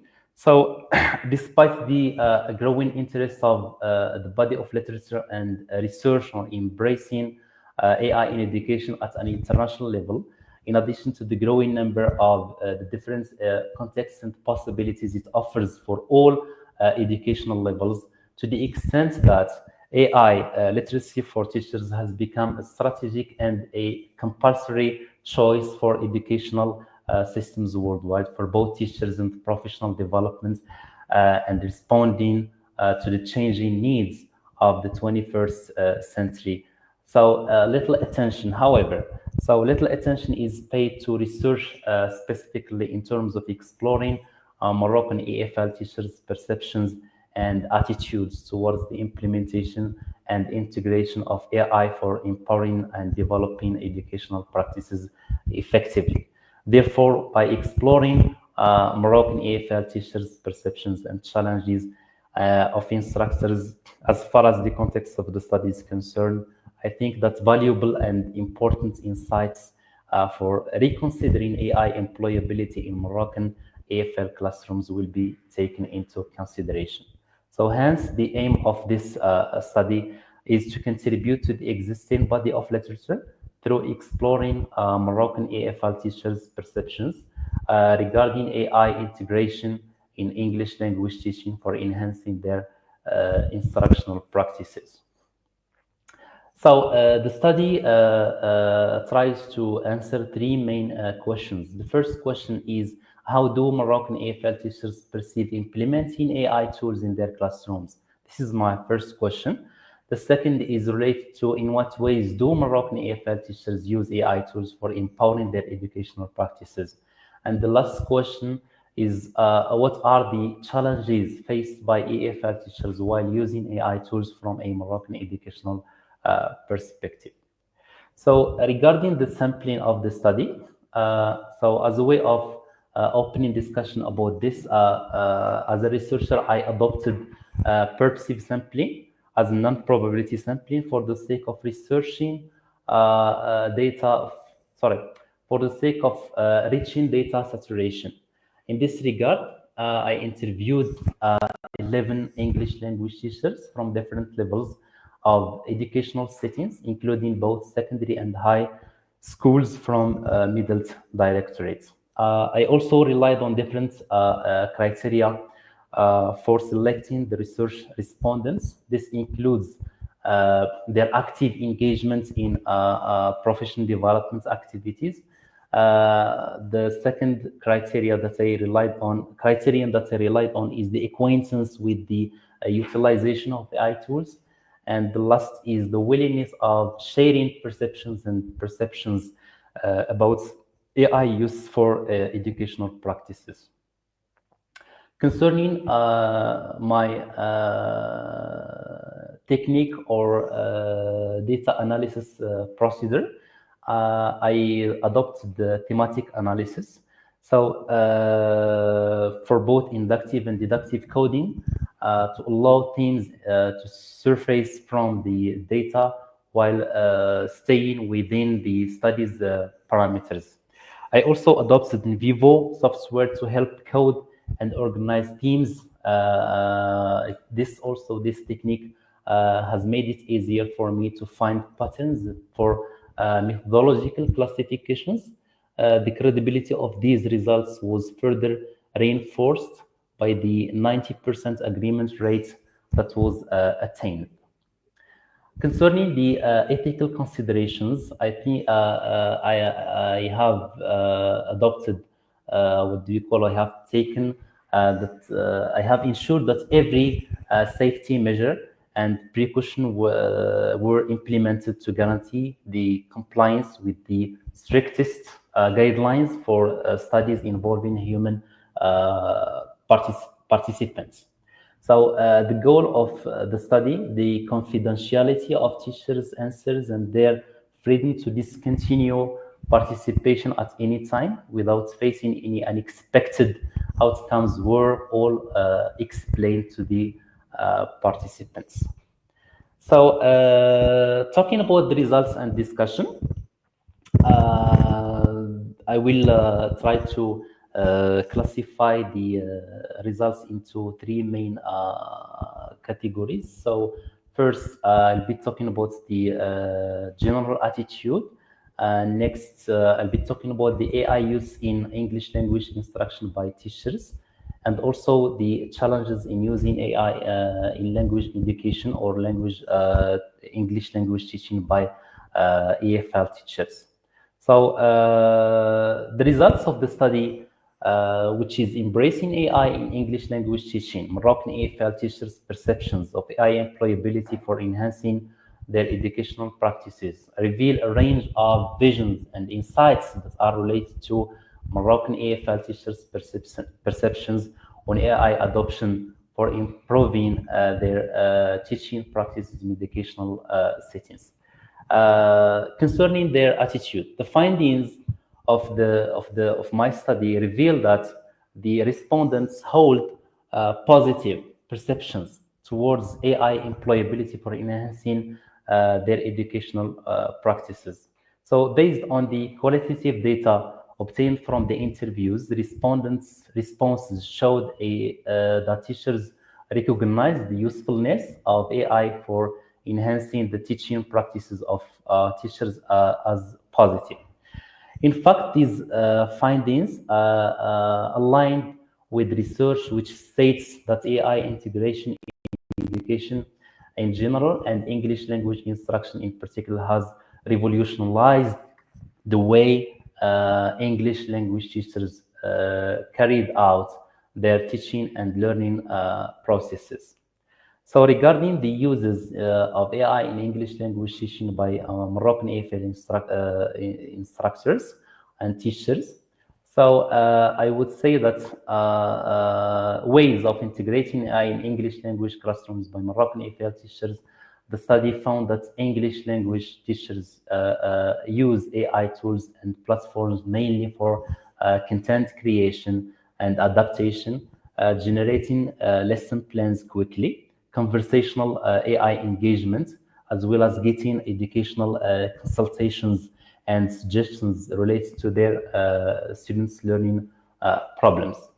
Again, these findings are in harmony with the research conducted by Lakin et al. 2016, who found that AI availability makes it essential for students to practice and develop their language learning process especially through AI chat box.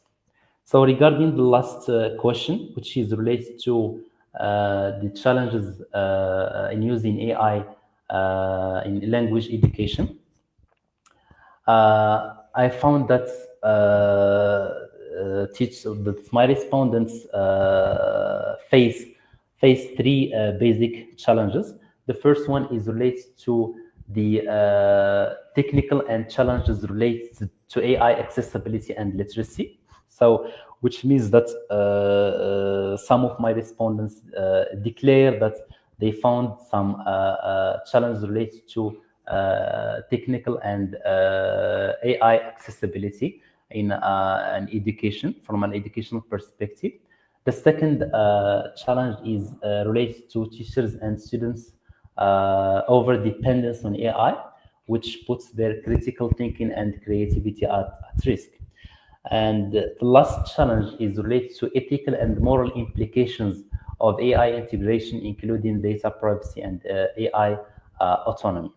In fact, these results align with a number of recent studies in which researchers show that although AI tools offer endless possibilities and potentials in both education and language learning and teaching, this doesn't mean that such tools can be relied on for achieving all the learning objectives in every teaching context. In this regard, the study's conclusions have significant implications and safely and appropriately adopting AI in English language instruction from a Moroccan educational perspective. So the first implication is related to pedagogical approaches enhancements. So teachers can employ AI to assist differentiated instruction, enhance students' engagement, and develop personalized and adaptable learning experiences. The second implication is related to teachers' training and professional development. Of course, the results of the study emphasizes how crucial it is for educators to have ongoing training on AI technologies and AI literacy. The third implication is related to enhancing students' motivation and autonomous learning. So, by providing students with individualized language learning routes, particularly outside the classroom, AI, I think, can be and can promote greater students' autonomy in this regard. So the last implication is related to changing teachers' roles. AI has the potential to change the traditional function of the teacher from imparting knowledge to facilitating and guiding also. So teachers may be able to concentrate more on higher order thinking skills, including fostering students' creativity, empowering their critical thinking skills, and also their communication abilities as well. Now, let's move on to talk about the recommendations of the study. So according to my research, continuing professional development initiatives ought to concentrate on giving educators the abilities and information they need to successfully incorporate AI into their lesson plans. It is also crucial to think about the ethical ramifications of the expanding uses of AI in education, particularly with regard to data privacy and usage of students' information. This is a very important issue when it comes to integrating AI in education. So our data privacy and information are to be taken into account. It is important also for educators to use AI tools that support their learning objectives and learning needs as well. Okay. Now let's move on to talk about the limitations of the study, and I'll also talk about the conclusion. So the study highlights the issue of how AI tools are adopted by Moroccan EFL teachers in their English language classrooms for the sake of improving their educational practices. The study also highlights how AI tools such as ChatGPT, which is widely known by Moroccan EFL teachers and also widely used and adopted in education, and other applications have enabled Moroccan EFL teachers to enhance and improve their educational practices. So this includes content creation, as I have already mentioned, lesson plans, designing conversational AI engagements, and content adaptation, and getting educational consultations and suggestions regarding their students' needs and learning problems for effectively addressing the needs within the AFIL context. However, the study underscored some challenges regarding AI integration in Moroccan AFL classrooms, such as the need for teachers' extensive professional development, and also students and teachers' over dependence on AI in addition to AI's ethical and moral implications. The study also has several limitations. First, I think that by adopting a quantitative approach to investigate the research problem, in which a large number of respondents are involved in, this may help in yielding different views and insights into understanding the impact of integrating AI in education. Therefore, the researchers' adoption of a qualitative study in this regard is considered as a limitation. In the same way, the use of quantitative data collection and analysis procedures is likely to provide concrete and more valid and reliable results from a statistical perspective. The last but not least limitation from a research perspective. Therefore, because I relied on, or let's say, we can consider my study as a cross-sectional approach. Therefore, adopting a longitudinal research on AI from a Moroccan AFL perspective is of paramount importance that might provide a thorough and comprehensive more detailed understanding of it for effectively embracing AI in our Moroccan educational system. So in this regard, I would say that Moroccan AFL teachers should look at AI potential for enhancing their educational practices as an agent that supports and supplement teachers' educational practices rather than a replacement for teachers' roles and creativity in the classroom. In this regard, adopting a balanced approach that combines AI tools in education with teachers' innovation and critical thinking is very essential. In other words, I would say that AI use in education in general and English language teaching in particular from a Moroccan AFL perspective should be seen as a mean instead of as an end in itself. The findings of the study have undoubtedly eliminated not only the perceptions of Moroccan AFL teachers regarding AI integration in Moroccan AFL classrooms, but also the educational potentials that AI offer for teachers, as well as the limitations of such tools. The study also offers significant and valuable insights for educators, policymakers, and practitioners aiming at optimizing AI's integration in Moroccan education, in Moroccan AFL classrooms. That's it for my presentation, Sehmet. The floor is yours if you, yes, if you would like to open the discussion part or the Q&A part.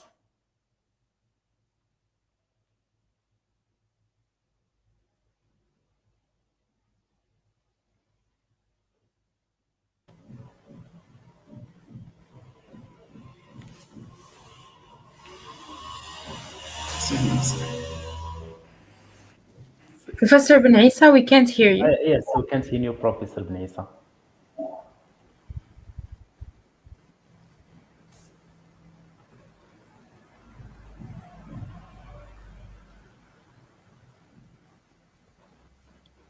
What about now? Do you hear me now? Yeah, okay. Thank you, Mr. Idrisi, for your presentation. I want to say that not only researchers and professors are using artificial intelligence, but also students are using. Yeah.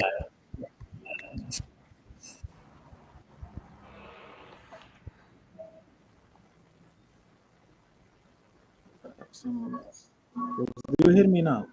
Yes. Yeah, okay. So I said that also students are using artificial intelligence now because they are exposed to it everywhere, and teachers or English language teachers and professors should accommodate their teaching methods and approaches with this new generation of learners. The teachers may use the artificial intelligence tools to generate lesson plans, to refine their own lesson plans, to generate videos and audios, and to facilitate students' engagements within their classrooms, and to motivate them because they are exposed to the different ways of learning outside the classroom. Let's move quickly to the discussion. Let's go back to Professor Reem.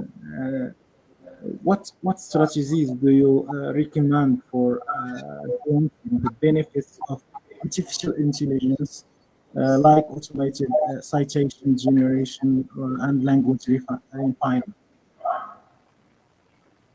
Sorry, can you repeat your question? What strategies or tools do you recommend for balancing the benefits of artificial intelligence tools? I mean, as I mentioned earlier, the use of AI is revolutionizing the way research is conducted and literature reviews, even literature reviews. So, as I mentioned in my presentation, there are a lot of AI powered tools that can make it easier for researchers to conduct literature review. This may include AI tools that can help in identifying and summarizing relevant papers, detecting plagiarism, formatting citations.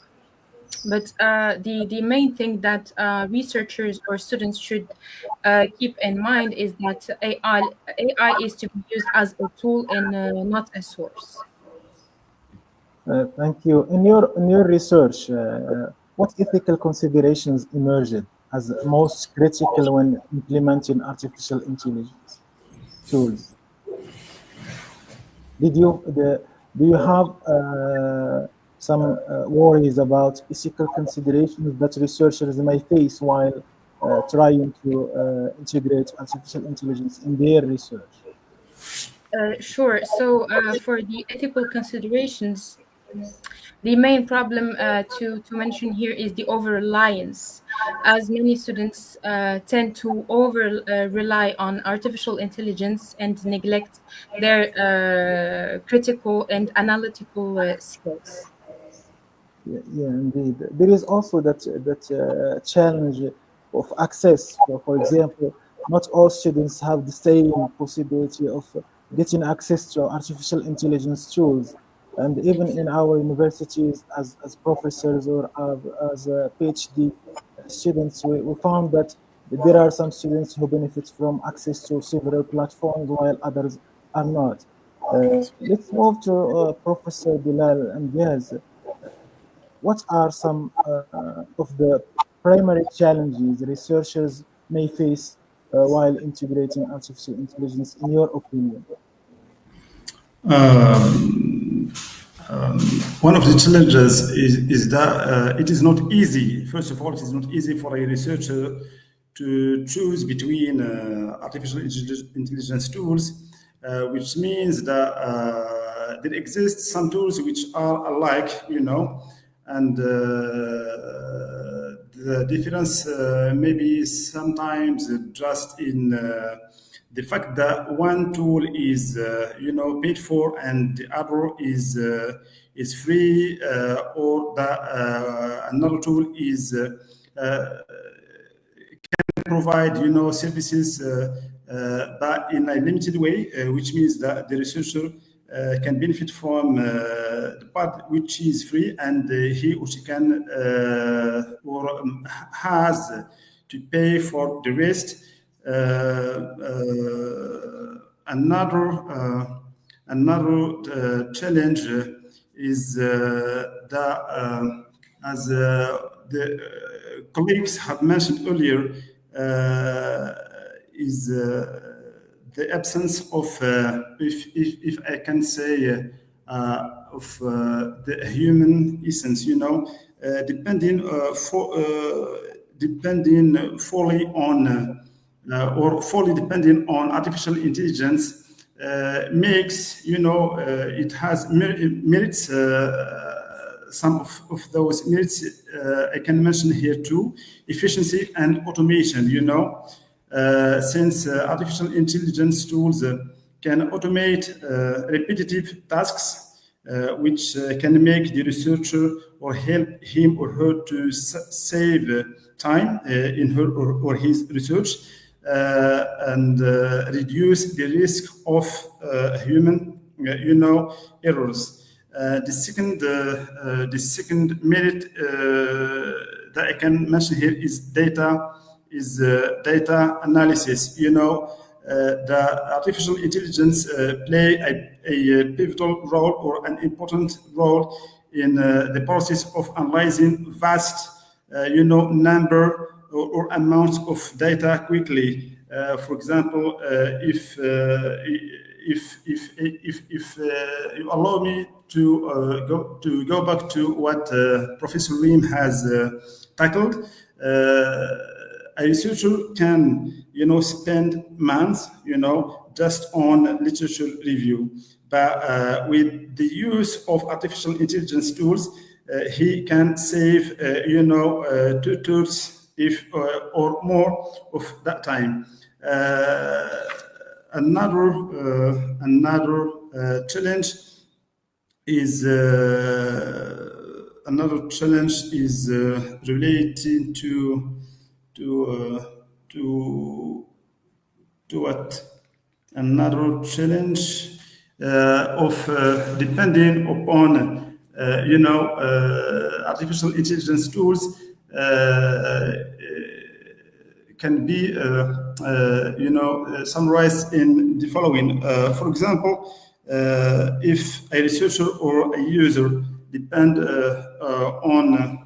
on artificial intelligence tools, his work, lacks what I mean by the human human impact, if I can say. Sometimes as a lecturer at the university, it can happen that students, for example, in writing can cheat, and use their phones, for example, and can depend upon this to generate, for example, writing. And as a professor, or when you correct, you can find that all the materials, cited are nationalized, are just like they came from a machine, not from a human, Yes, Ahmed. Indeed. Thank you so much for all valuable information that you shared with us in this discussion. I think there is also researchers face this problem of ethical considerations.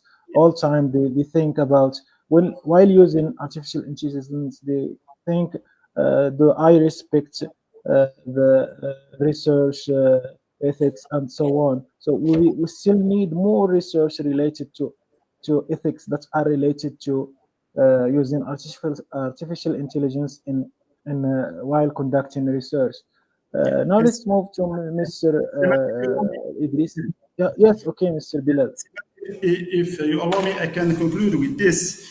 Despite the significance, and usefulness of artificial intelligence tools, which play an important role in simplifying, the tasks relating to research, as we are working today on the relationship between or the impact of research of artificial intelligence tools or artificial intelligence generally on research. Researchers, can make use of artificial intelligence, since it is a mass, and it is something which is worldwide use, not just in research but in in other fields and other sectors. But they have, not to fully depend on this, but for the sake, as Professor Ben Zahaf has already mentioned, for the sake of human creativity, and if it happens and the researcher makes use of artificial intelligence, he or she has to limit, to use these tools in a limited way and in a critical way. Thank you so much, dear Ahmed and colleagues. Thank you so much. Mr. Idrisi, what Yes. specific artificial intelligence tools or what specific platforms have Moroccan EFL teachers found most useful related to your study? Well, yes. Well, according to my findings, I found that ChatGPT is widely used by Moroccan AFL teachers from a specific perspective. Teachers in middle tier widely use ChatGPT as a tool for generating lesson plans, quizzes, and also assignments for their students. This is it. But this doesn't mean that it's the only used tool. Of course, there are many other tools that are widely used. But from a research perspective, like my colleagues have already mentioned, Grammarly, other tools like Quillbot, and this is it. But from an educational perspective, I think that DeepSeek, Chinese version, and ChatGPT are widely used from an educational perspective. Do you think that students benefit from teachers' use of artificial intelligence in generating lesson plans and in preparing the lessons? Well, I would say that the use of ChatGPT is somehow positive and negative. Positive if we don't, for example, take everything for granted given by ChatGPT, and also we should not blindly adopt and take whatever given to us by ChatGPT and take it quickly to our students.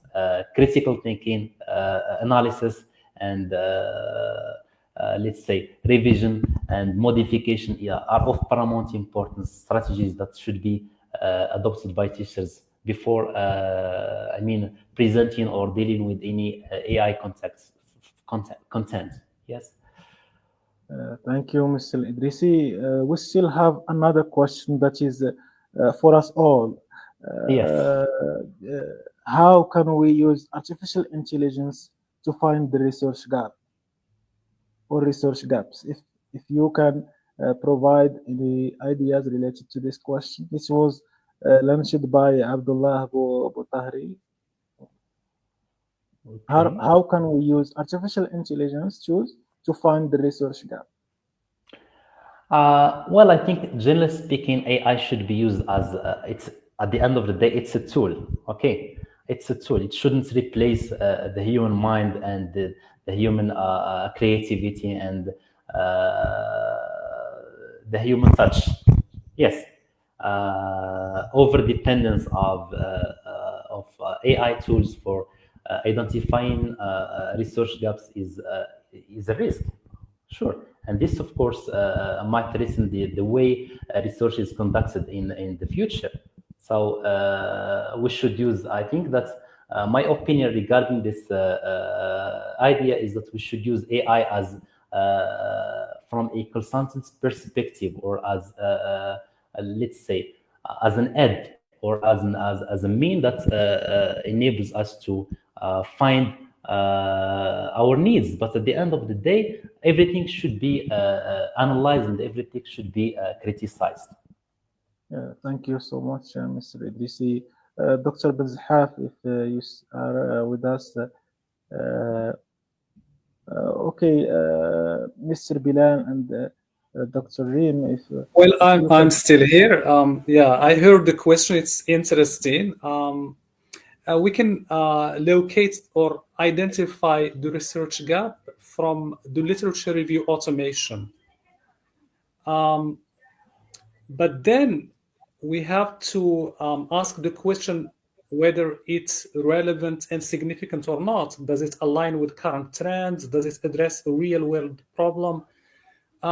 We need to evaluate this research gap against other sources. In fact, we cannot rely on what is given to us by AI, because it can make errors. That's it. Thank you. Indeed, thank you, Dr. Bezhaf. Indeed, Miss Dr. Professor Reem have mentioned it earlier, using linked PDFs or connected PDFs, or and also Mr. Amdiaz have mentioned using Mendeley and those platforms in which we can find articles that might facilitate our search in the literature in order to find the research gap. Yes, Mr. Amdiaz, yes. Please activate the mic. Activate the mic, please.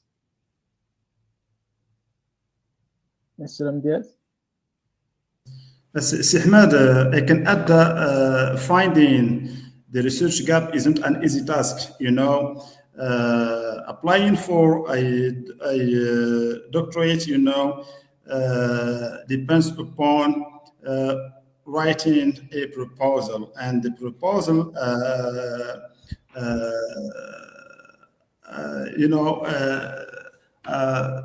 one of the elements or the important elements of the proposal for a PhD is the abstract. And in the abstract, you keep, mentioning why you are applying for this,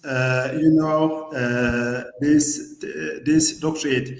And this depends upon some gaps or such gaps that you have already finding a research gap needs reading and reading and reading, and since AI,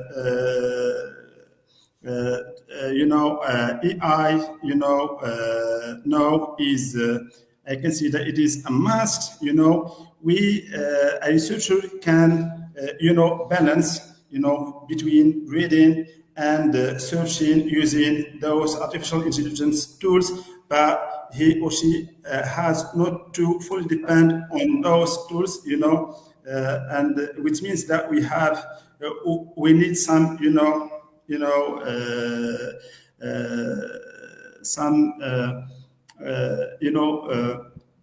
to use those artificial intelligence tools by which we search, in a critical way, and not fully depend on them. Yes. Thank you so much. Indeed, these artificial intelligence tools are learning from humans or are trained by humans, and some may use these artificial intelligence to train humans as well. So, any final words before we conclude this conference, Professor Benzhaf? Thank you very much. Thank you all. I had the pleasure of giving my presentation here today with you. Artificial intelligence, as my colleagues and the fellow researchers said, it's transforming research. It's making life easier, in fact, but we need to use it cautiously. We need to exercise our critical thinking.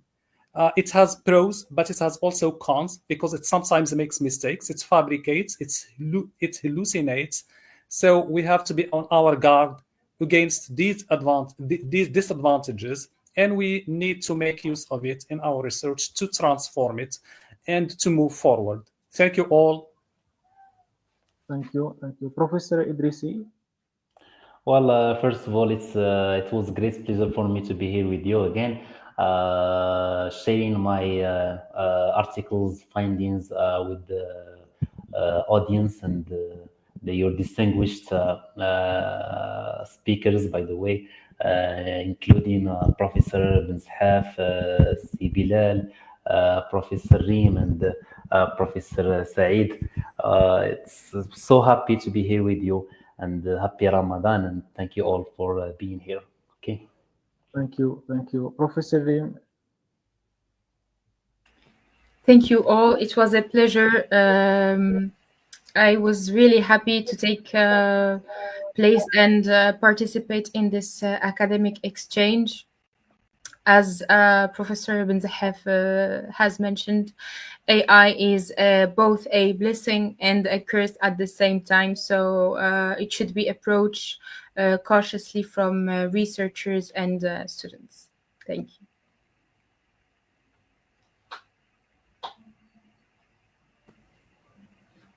Thank you, Professor Reem. Mr. Amdiaz also. Yeah.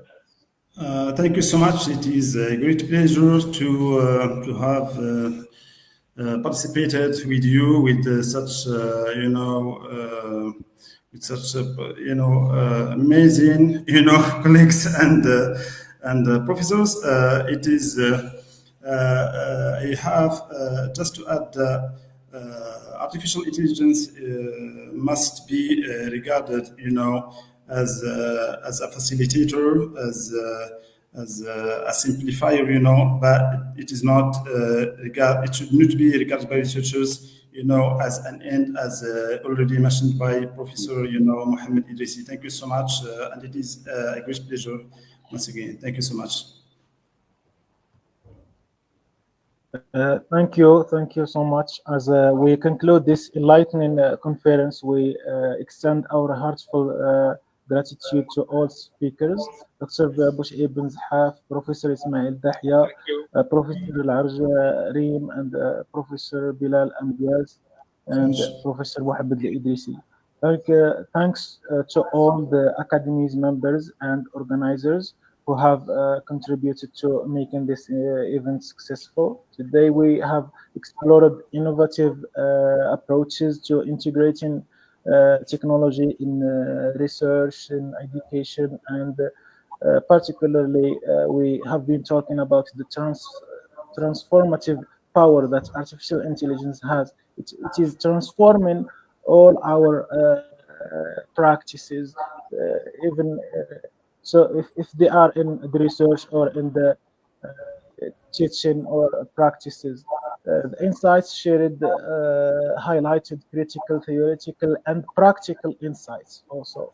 As we move forward, I hope we can continue fostering this collaboration between researchers in order to share the best practices and to support one another in navigating the dynamics of the new era of research and artificial intelligence. Thank you once again for your active participation and engagement. We look forward to interacting with you at our future scientific events, lectures, or conferences. When we can continue to exchange ideas and drive positive change in research, linguistics, culture, gender, education, and other disciplines. Thank you so much. Enjoy your meal. Thank you very much. See you all. Sure. Thank you.